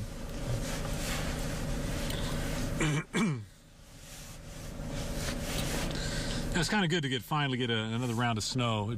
Winter was delayed this year for sure. We had all that rain in November, record rain in November, and then an unseasonably warm December. I mean, December was fantastic. We had cold mornings, but most afternoons in December we were, above 50 degrees without any snow. A couple of tastes, around Clayton, Boise City, northern parts of the area. New Mexico got some, but not for most of the area, including Amarillo. So this is really our first winter event since last winter. And this one finally came together. Trended up at the last moment. Even as early as yesterday morning, it looked like maybe 2 inches. And by yesterday evening, it was looking more like 4 inches. And this morning was even more apparent that, wow, we're gonna have more than that. So I've had reports of 7 inches plus out at Bushland and parts of Amarillo.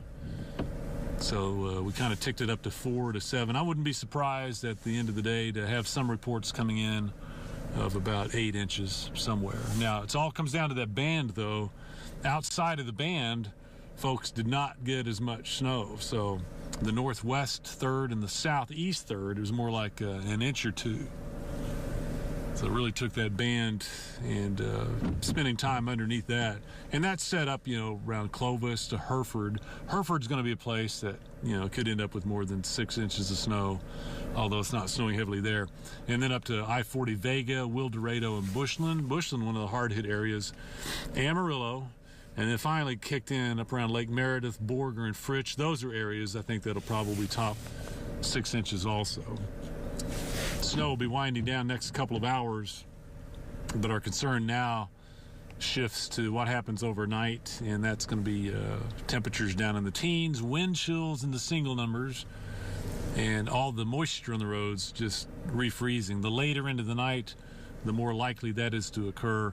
But I can pretty well promise first thing tomorrow morning, our whole area is going to have slippery roads, and not just roads. One thing we haven't really mentioned a lot of is we have to watch out for, sidewalks and porches and driveways. Those are going to be slick too. And it's not uncommon at all to have more injuries and even traffic accidents the day after the snow actually stops. So people are going to get out on their morning commute. It's going to be slick. If you're going too fast, even though the sun is going to be out, it's clear, it's still going to be slick. And oftentimes, you might have noticed this before, when you do get some sunshine on the ice and it just barely starts to melt and you get a little bit of liquid on the ice, man, that is slippery. That's like oil. So that's going to happen tomorrow morning until it really melts. By midday tomorrow, we're cruising, I think, and doing fine. The weekend looks good, but we are not out of this. And we've noticed it's not real heavy snow, but it has picked up again for north side of Amarillo where we are, which is River Road, basically, and Loop 335, close to the Dumas Highway and 335. Yeah, looking at the latest radar, and just now picking up. We'll get a little burst, I think, of some heavier snow, and then it'll wind down to just some flurries, I think. We are currently waiting to do a report for Kevin Selly as he does the weather at 6 o'clock. It's been a team coverage day. Tanner and Sheldon had the daybreak stuff the early morning, and then I was able to get in and help Sheldon for the morning, the noon, the afternoon, through 5 o'clock. But, we kind of rotate, let everybody get a break, get some sleep. So Tanner is off, Sheldon is off. It's Kevin and myself for the time being, and I'll do the 6 o'clock news and then take my break.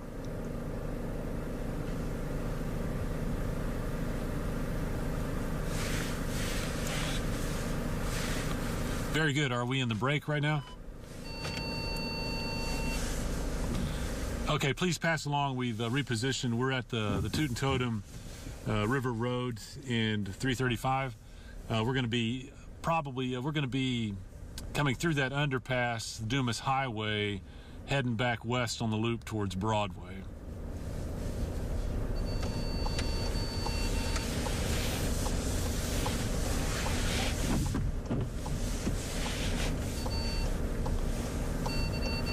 Mighty fine. I'll be waiting for a cue.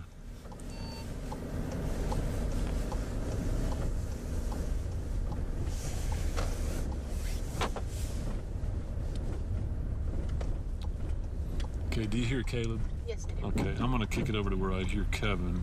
Okay. But if you hear a cue, if he's Q, you cue me, all right? Yes. Because there might be, that's fine. There might be a delay between those two, you know, I don't know. So,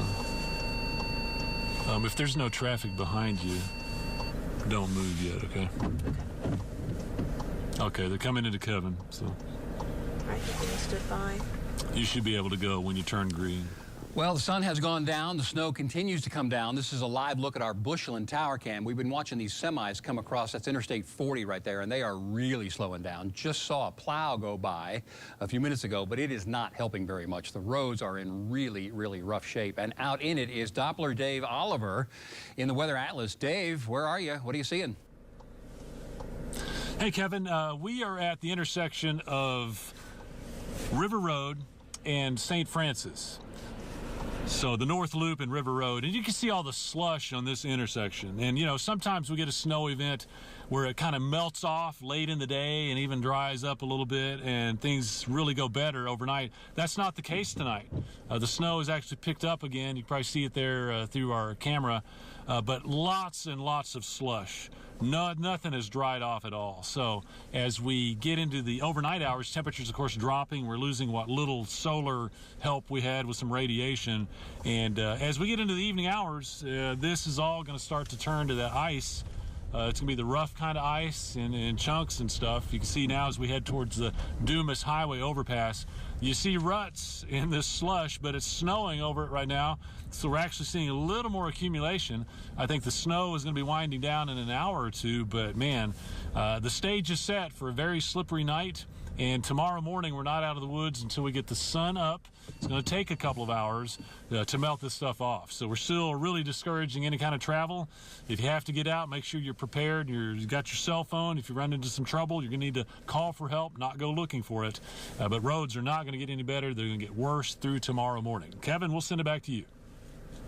Dave, thanks very much for that report. Let's go ahead and check on our advisories across the region. We continue with winter weather advisories, or a winter weather advisory, around the edges of the Panhandle. And we've got winter storm warnings through much of the rest of it. Both of these go until 6 a.m. at this point, as the snow will continue for a couple of more hours. In spots, we could see as much as half an inch to maybe an inch more snow, mainly across the eastern portions of the Panhandle. So what are we looking at for tonight? Snow slowly, say that 10 times fast, tapering off over the next couple of hours. I think by 10 to midnight, most of us would be done, other than a little light snow blowing around here and there. Speaking of blowing, it's very windy and going to continue to be through the late night and the overnight period. Sustained winds, 15 to 30 miles per hour, gusting over 30 miles per hour, and it's been cold all day. This snow is light. It's not packed down. That's going to create blowing snow, which is going to get back into the roads and pile up and create a continued difficult driving situation on through the early morning hours. In addition to that, these winds are going to create some dangerous wind chills through the overnight period.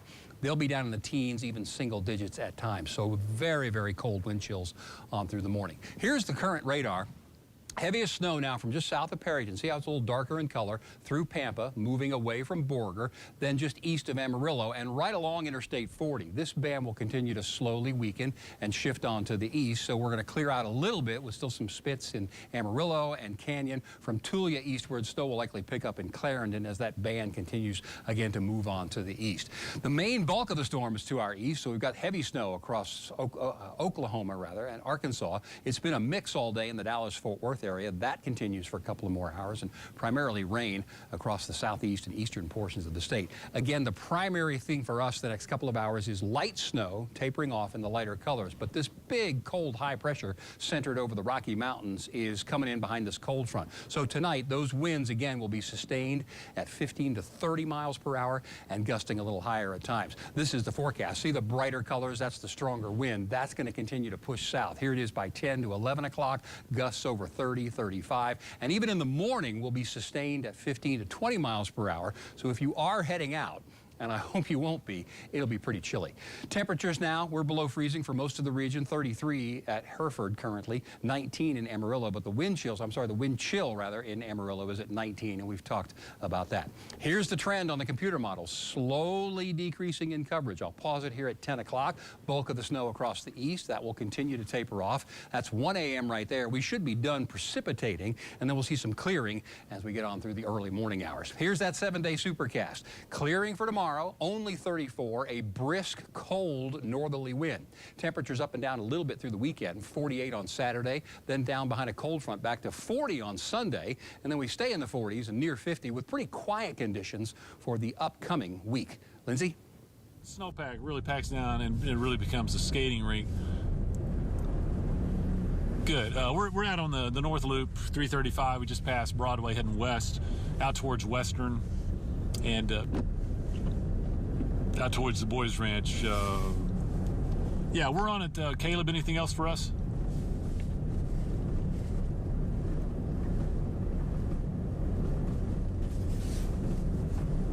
Oh, I think so, yeah.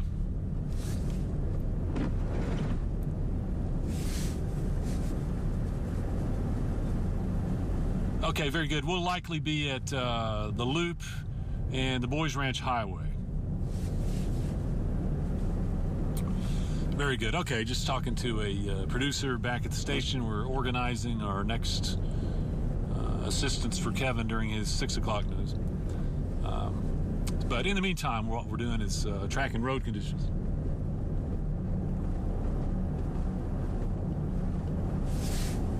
Okay, so you're actually going to come out on us? Mighty fine, love it. Okay, thank you. Okay, so here we are coming up on Western, and yeah, I tell you what, the Loop is looking wider and wider. That's because of this latest band. Notice the visibility dropping off up here where you see the lights. We've just accumulated more snow, and that means just kind of a fresh coating of moisture. Still have some slush underneath, so we're not really sliding around. Of course, we're only going 30 miles an hour, which I recommend. I wouldn't push it more than that on any road so far tonight that I've been on. So, but we have some traction because there's liquid, a little bit of slush underneath this accumulating snow. That's not going to last much longer. You see, it's getting darker and darker. The sun is set. We no longer have any radiation. You know, even when it's cloudy and snowing, and you don't have sunlight, you do have some radiation getting through the clouds down to the ground, and the ground absorbs that, and the molecules move around.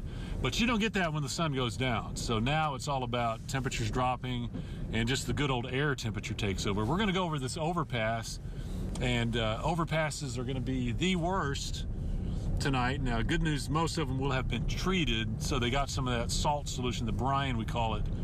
But the thing about bridges is they don't get any warmth from the ground underneath. Bridges are surrounded by the cold air, and when they're surrounded by air below freezing, they're just kind of exposed and they freeze up easily. That's why we always say, watch out for bridges, or the overpasses are they're gonna ice up first. And we'll see that. Here we come up on this is the Western Street overpass. Jackie, our driver, doing a wonderful job here of slowing down. But look at the new accumulation of snow on the bridge here. It looks wider than the road surface. And here we are coming off. Notice that little color change there? That's because we still have some of the road that absorbed some of that sunlight earlier today is not quite as snow-packed, although it's a close call. This is just going to deteriorate. Really hoping that the snow winds down here pretty quick, and I'm going to check radar. Yeah, we're in it for probably another 45 minutes to an hour. Not good. That just means we're going to continue to build up. We'll probably fill in some of these ruts, I think, with some of that new snowfall, and just continue the treacherous nature of what we're in for. So we've passed Western Street, heading west. This is on the North Loop, 335. So we're kind of close to the Woodlands area, the Woodlands, and what else we got out here? You know, Bishop Hills would be a little further off in the distance, but right now we're on the Loop approaching Jim Lake Road or Boys Ranch Road 1061 that heads to the northwest. And, you know, it's a passable road. It's not closed or anything. Just have to take it easy. We're not doing more than 30 to 40 miles per hour. We do have another overpass coming up that we'll kind of keep an eye on. Not a lot of traffic, and that's good. You don't need to be out. That's, you know, just stay at home where it's safe. You notice here we do have a little better rut, at least in this lane. But the opposing traffic is not really seeing that. And still see some snow in the headlights there. Not really, really heavy, but it's enough to keep the road powdered, keep moisture on it. It's been a pretty crazy day, a first alert situation. And this is why we've had a lot of accidents around. I've heard a lot of stories about trucks having to be, you know, towed. T. Miller out pulling those trucks out. Some of the employees at News Channel 10 reported pretty crazy rides coming in and even getting bumped by other cars that couldn't slow down in time. This is that other overpass. So this is what, Hester? I believe around Hester.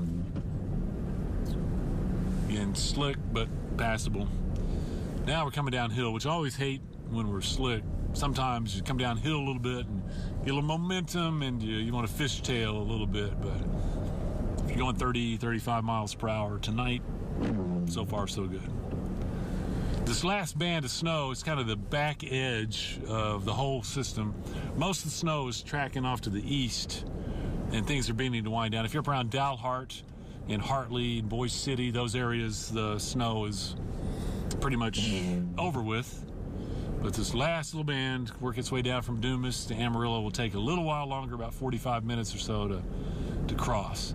Now let's go ahead and exit off here. This is going to be the exit for 1061, the Boys Ranch Highway, and we'll see what it looks like up here.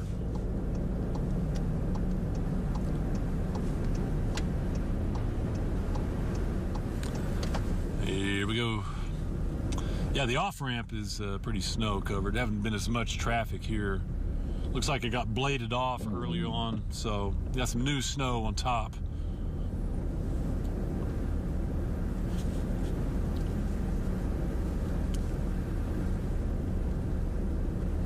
Which will continue, of course, to turn a little more crunchy as we get into the overnight hours.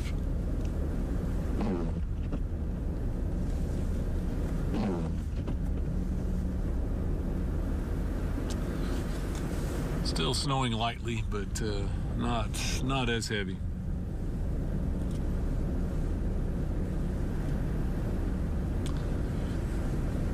Also, I want to remind folks that News Channel 10, kind of the go-to for your delays and closures.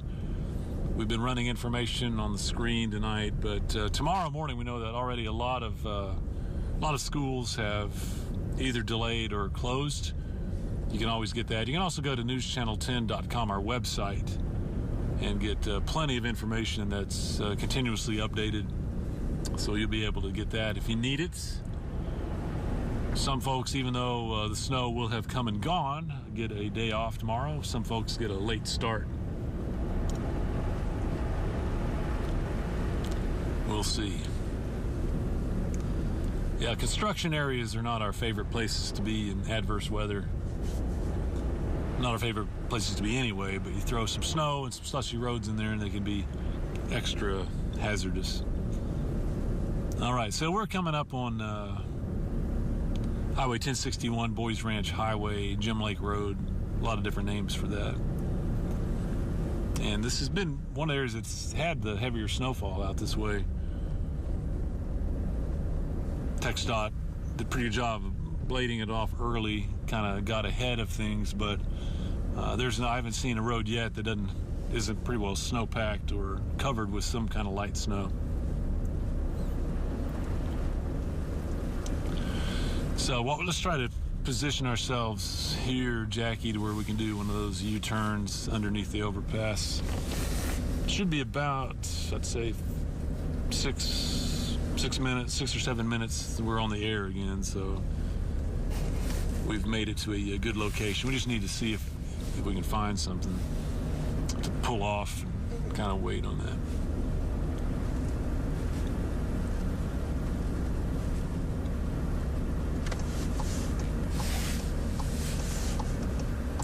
Kind of hard to do here. That's a lot of snow on the sides.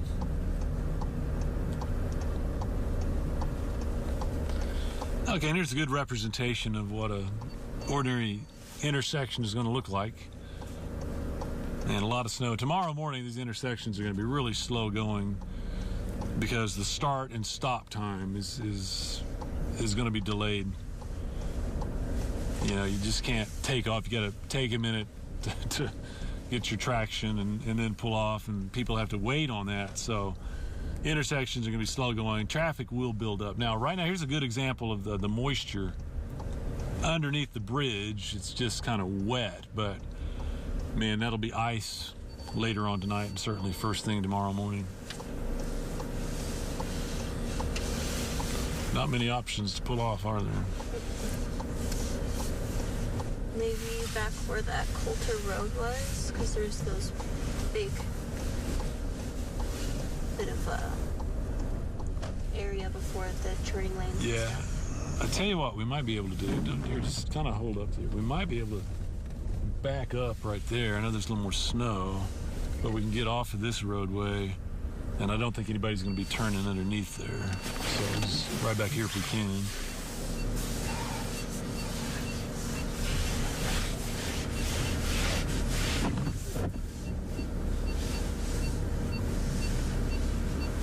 Looking good. Yep.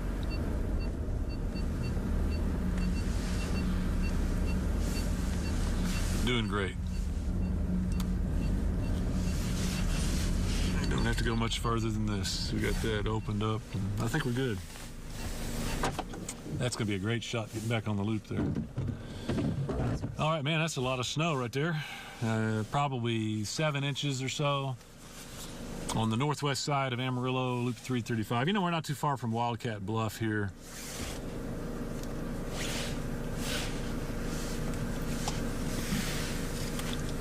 Great. Are you going to give me a cue? You got it. We are, well, I'll tell everybody where we are. Thank you, Caleb. Would you like me to start driving when we come out? Yeah. 2 minutes. Copy that. Yeah, when I start talking, you just take off.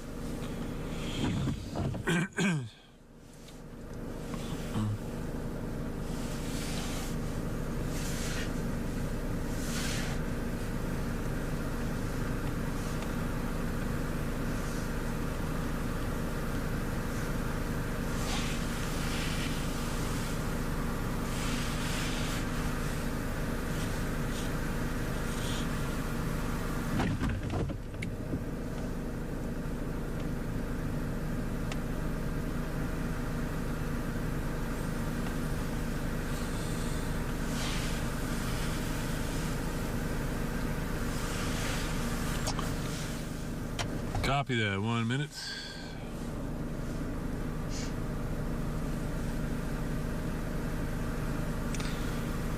Yep. There's that band. It's picking up. Lake size up a little bit. Good. Good timing.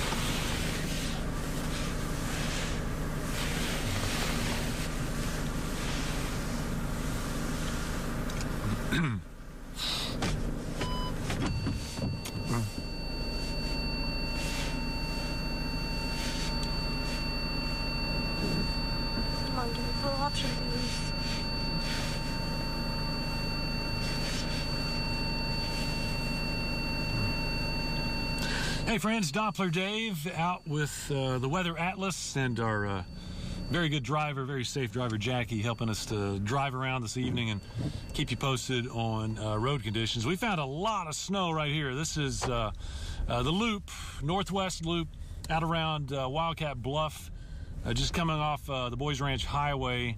We're coming back onto Loop 335, and man, look at the snow. I estimate probably 7 or 8 inches on the ground off of the road. But we've had this last snow band coming through, so the snow is picked up, and you see the roadway is certainly white. We've had some fresh accumulation, and it's packed down underneath, and temperatures are dropping. And it looks like we're really in for a classic refreezing situation overnight. Any slush, any moisture that we got by with this afternoon, that's all going to freeze solid, and it's going to be bumpy, chunky, rough kind of ice in the morning, but it is going to be slick. Now, I think the actual snow is going to be pretty much ending in an hour or so here for Amarillo. It'll continue off to the east and south, but I think we've seen the bulk of the snowfall. Now it's just going to come down to having to get some sunshine to thaw this thing out, and that won't happen until mid-morning tomorrow. So any travel the rest of tonight, going to be treacherous. First thing in the morning, even though it's going to be clear and we'll start to get some sun, it's going to stay slick for a couple of hours. I'm staying up until about 10:30 or 11 a.m. So winter storm warning continues. Again, we've had most of the snow we're going to get, but the danger continues. Kevin's going to tell you all about that and what you can expect the rest of the night and look ahead. So we'll send it back to him. Kevin? All right, Dave, thanks very much. I want to reinforce what Dave said about the slush on the roads. This is our downtown camera. This is Buchanan going by the Convention Center in Hodgetown. And obviously, there's been more traffic downtown. And you can see on the roadway there is slush. And a lot of it is sort of chunky slush. Once the traffic dies off, which is going to do obviously overnight, that's going to freeze really hard and be really difficult to navigate as we go on through the morning. Winter weather advisories continue around the edges of the Panhandle until 6 a.m. and winter storm warnings continue across the central, west central, east central, northeastern portions of the region also until 6 a.m. So what are we expecting tonight? Gradually, the snow will start to taper off. It will continue a little longer in the eastern portions of the region. Some spots could see maybe another ½ inch before it really ends by, I would say, 10, 11 o'clock tonight. Very windy conditions. 15 to 30 miles per hour will be sustained through the late night hours, and we'll see gusts over 30, which will create some blowing snow, which will pile back up on the roads and create dangerous wind chills. Here's the wind forecast. You see the brighter colors here, the northwestern, almost half of the region. It's amazing to work in the Panhandle, because look at this. In Dalhart, we are sustained at nearly 40 miles per hour. The winds are calm in Childress. This wind core will shift southward late night and overnight. This is 10 p.m. tonight, and by daybreak, the stronger winds will loosen up, but we're still going to be sustained at 10 to 15 to even 20 miles per hour, which again goes back to those dangerous wind chills around daybreak in the morning.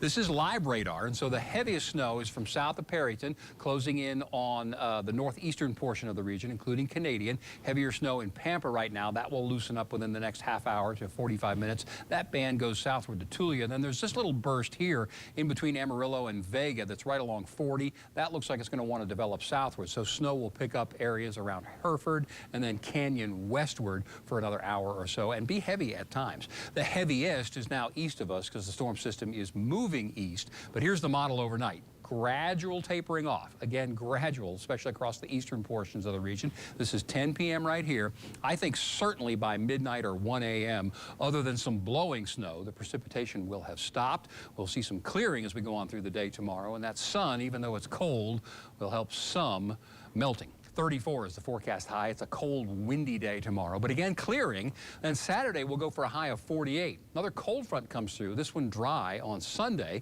and that gives us a high of only 40. We'll stay in the 40s, or at least near 50 degrees for much of the upcoming week. Lindsay?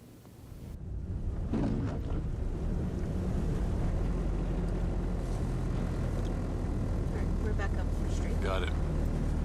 Okay, folks, we are watching roads and see what they're doing. Notice how it's still snowing. Just does not want to give it up. This is probably the last band that we have coming through Amarillo, but it's throwing fresh snow on the roadway. We're on Loop 335. Notice the sign there, Western, coming up. So northwestern when it hits Loop 335. That's where we are. That means it's about to go over that overpass, and you can kind of watch the color of the roadway. You'll see the difference between just good old pavement, which itself is slushy, and snow-packed, but you get over the bridge where the cold air is underneath, and you know, just there's no way for it to stay above freezing. It's not warmed by the ground underneath at all, and those exposed surfaces are the ones that freeze up. So you're going to see it pretty snow-packed, I think. Haven't seen any plows lately. I think they got out and kind of got ahead of this.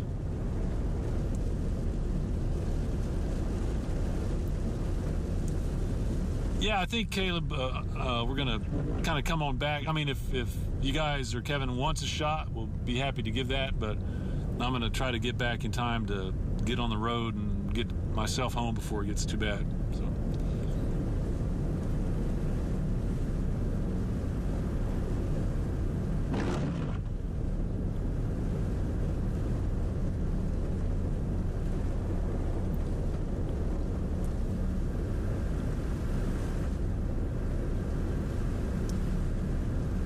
Okay, how about this? I like that idea, but we can hold up at like the fireworks stand, and then on that last look, we can be coming up Broadway towards the station. That'll be a good shot. Alrighty, so just communicating with the TV station. You know, we're in the 6 o'clock news that goes until 7. Kevin has been covering all bases on the weather. Here's our overpass, by the way. And that's nothing but snowpack with some fresh accumulation on it, by the way. Here's some traffic coming in out ahead of us. And remember, here's a really good clinic on what we do. Jackie's doing great.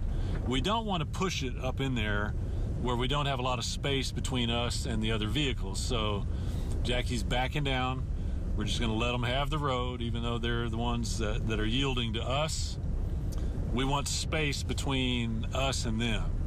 You know, it doesn't really matter, you know, who should be yielding or what. It's just the way it is when you have snow-covered roads. You got to have distance between yourself and something out ahead of you. So great job there, Jackie. We got enough distance here that we slowly, even if they came to a stop or spun or something ahead of us, we can back our speed down and have time to slow down and stop before we get there. Man, new accumulation here on the roads, and with temperatures well below freezing all night and without any help from that solar radiation we've been talking about, this is going to do nothing but ice up, freeze up, and get more slippery. You know, I like to have a little slush because you can get some traction when there's a little bit of liquid instead of the frozen stuff. But when you ice up, when that slush layer underneath turns icy too, wow, that's a recipe for slippery conditions. And that's going to be taking place the further into the nighttime we go. And it's going to last through tomorrow morning. So just know that. We've been recommending that folks just stay home. You know, you don't have to get out and deal with this. If you do have to get somewhere, and that happens, if you got the night shift somewhere or you got emergencies or, you know, you just got to get somewhere, slow.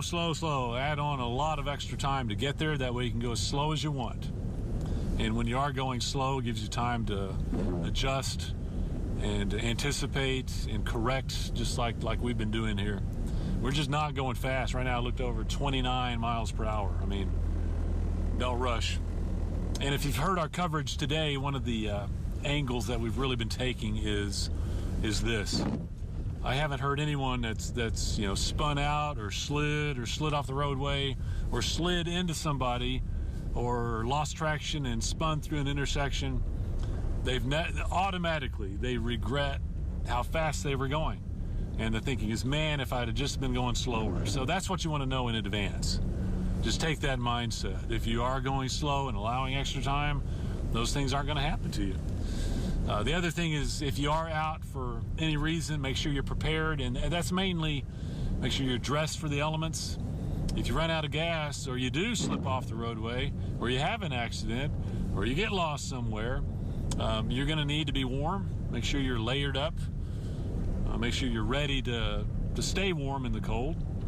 But you don't want to be getting out and going on your own on foot to try to find help. We're going to have wind chills down in the single digits. It's going to be slippery. You might slip and turn an ankle. You might slip and break a leg. You might slip and hit your head. If you're exposed outside for a long period, that's when things like hypothermia and frostbite, those become, life-threatening. And we have had people die right here in our area when those things happen. So what you do is you stay in your vehicle, and it might get chilly, but if you're wrapped up and you got blankets and you got snacks and everything, you're going to be okay until somebody comes to find you. So that's why you call somebody to come rescue you or come find you, bring help, and you're going to survive. So again, those two things: slow down and then stay in your vehicle if you do run into trouble. So, all right, I'm off my soapbox. Enough preaching there. But it's our first big First Alert winter event, and a lot of those things have been really relevant today.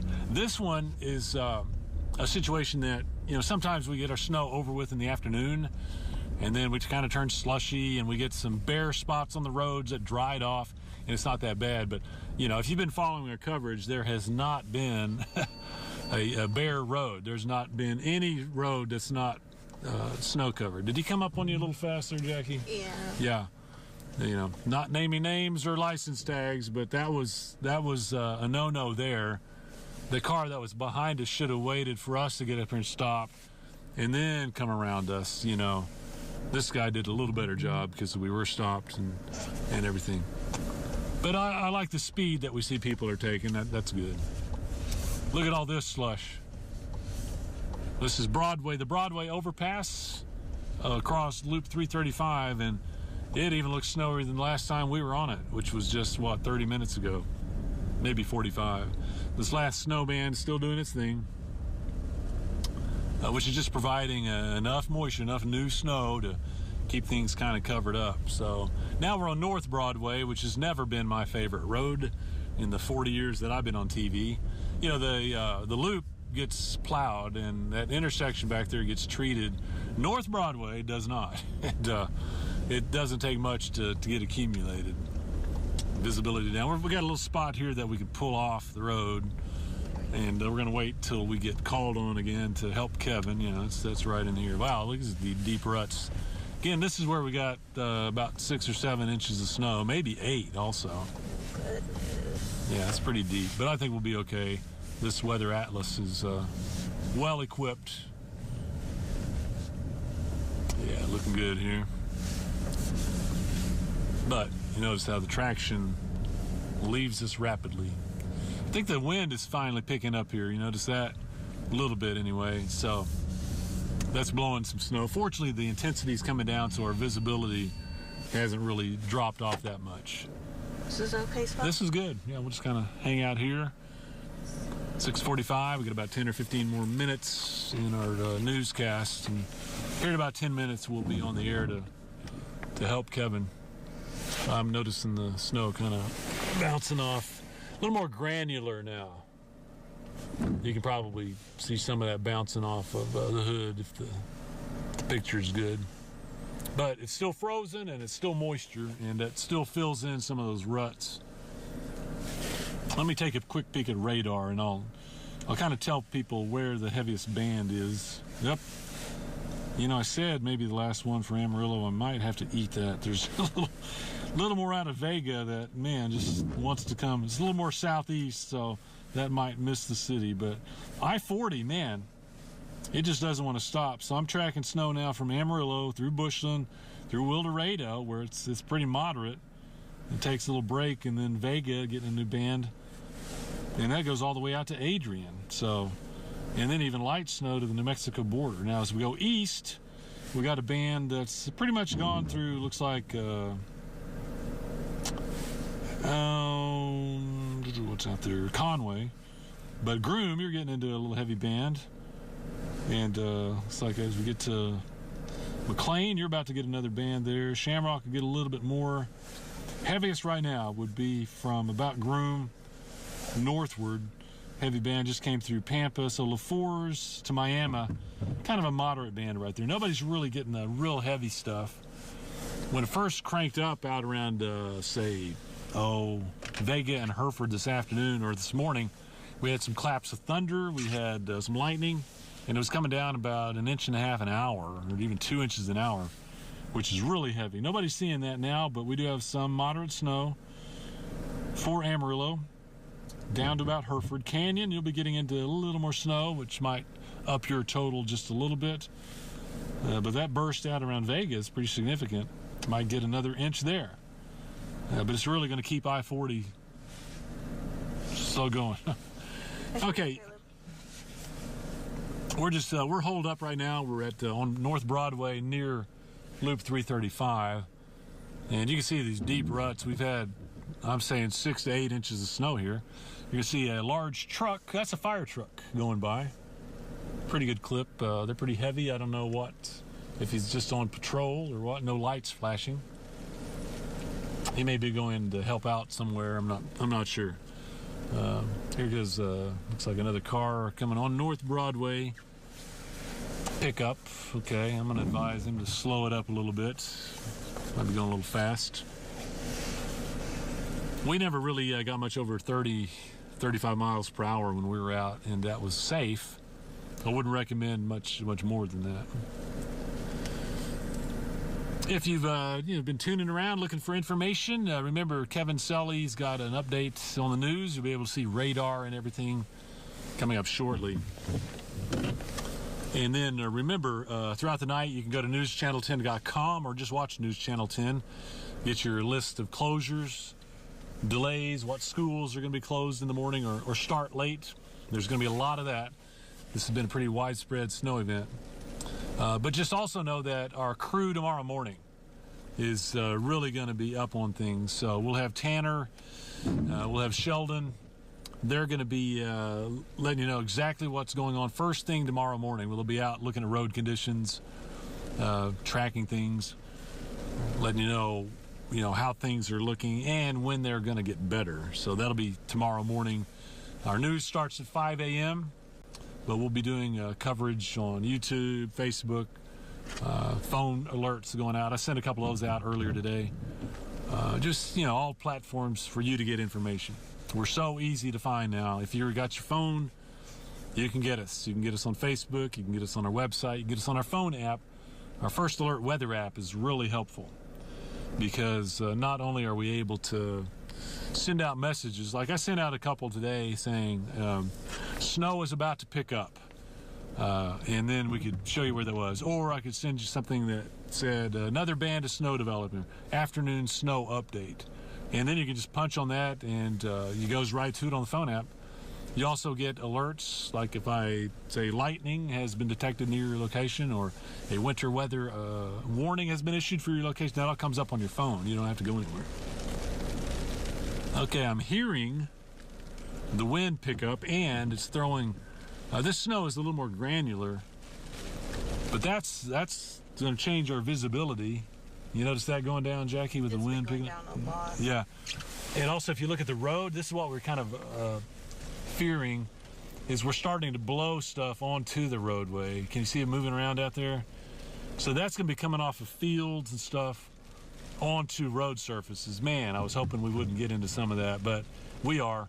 I think the wind that was really harsh up around Dalhart and Clayton earlier, they had 50 to 60 mile an hour wind gusts. We may not go that high, but we got it high enough now that I'm seeing movement of snow that has already fallen.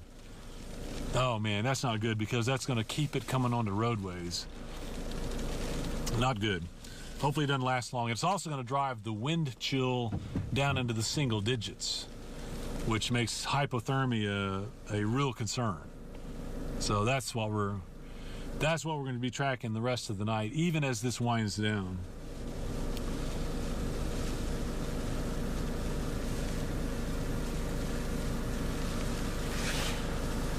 Very good.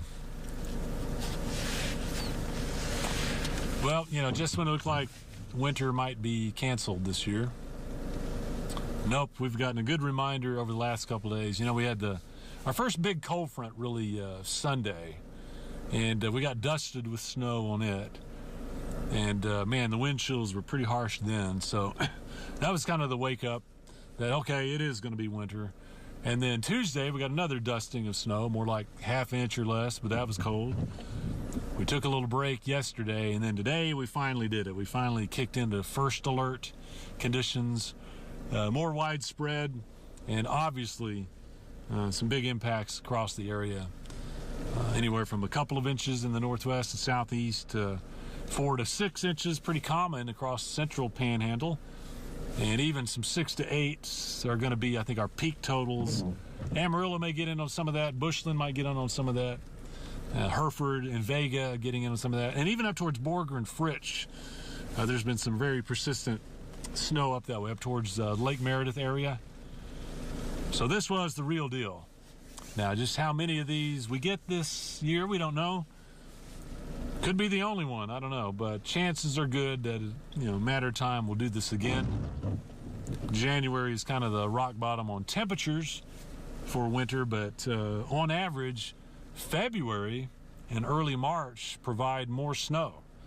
We can get into some really, really big snowstorms in February, even into early March. Some of the biggest blizzards and snow events we've had in history, those are February and March events. You might remember the last real big blizzard we had in Amarillo was February of 2013. That's when we had the combination of 19 inches of snow and 75-mile-an-hour winds. So a hurricane with 19 inches of snow that lasted all day. That was a February event. And I'm not saying at all that that's going to happen this year, but it is the season that those things happen. Just know that anytime we start kicking around, or you see first alert on a forecast, where we say, hey, tomorrow is going to be a first alert event, you can expect some major impacts. Some worse than others, but this is what we're dealing with for the time being. And this one will be wrapping up tonight as far as snowfall, but road conditions still on the agenda through tomorrow morning. Wind is picking up. We're still tracking some light snow. Let me check my radar one more time while we're sitting here waiting.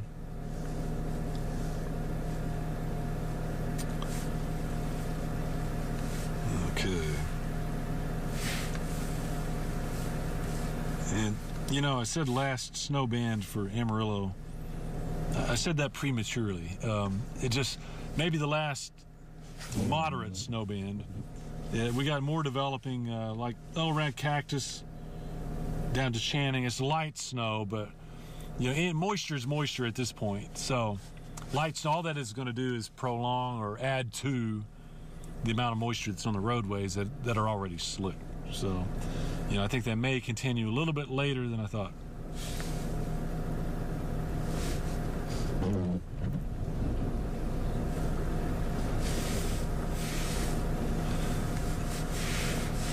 Okay, tell him to stand by. Oh, wait. I think I do need a little audio thing. We've had a development that Kevin's going to be interested in, and I think we got video to support. The wind hit. The wind is up, and it's blowing snow that's on the ground around, and it's lowering visibility, and it's throwing snow out on the roadways. So I'd like to show that. So again, I didn't get the logistics. Are you going to come to us first?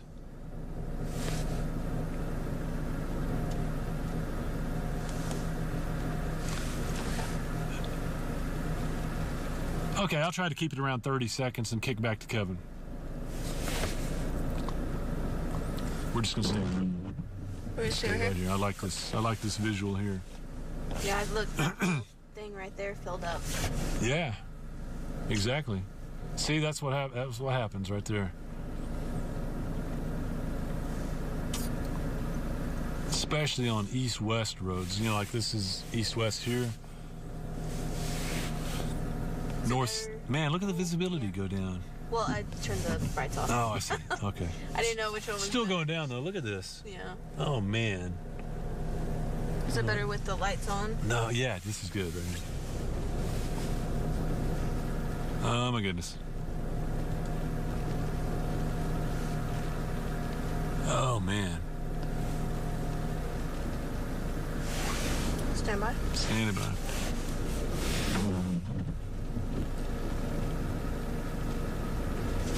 Hey friends, Doppler Dave here. One last update here on this first alert evening before we close out the news. We've had some developments just since you saw me a few minutes ago. The wind has hit Amarillo. It's picking up. it's getting gusty, and you might notice visibility going down. Look at that snow blowing around. And it's also blowing on the surface, so snow that has already fallen is being picked up by the wind, and it's being thrown across the roadway. So east to west roads, look at that. The ruts are going to fill in. We're going to get new snow blowing across those roadways, and not only does visibility go down, but this is really going to put more snow on roads that packs down. It's going to be slick. It's going to be dangerous all night. And then through tomorrow morning, we're going to have what's left over. And until we get the sun out tomorrow and start working on these roads, it's very treacherous. Again, we recommend folks stay home. Don't travel. If you do, lots and lots of extra time. Have your emergency provisions. Call for help if you need it. Don't go looking for it. And let's wait until we can thaw things out to really start to travel tomorrow. Kevin, back to you. We can head home.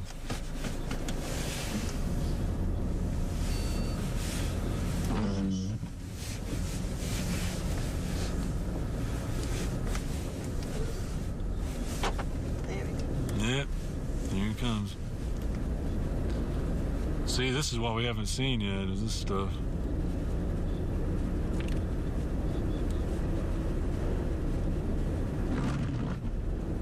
Do we know if they're gonna end the live stream? Yeah, I think we're gonna end it.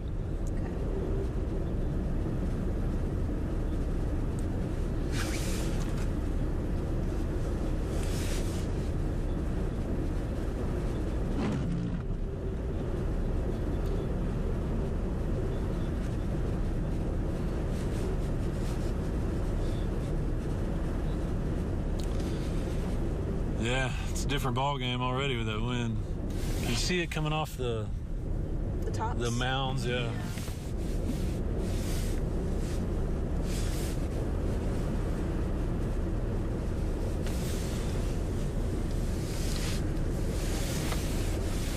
Yeah, you see the lights from that approaching car. The snow is being lifted up now.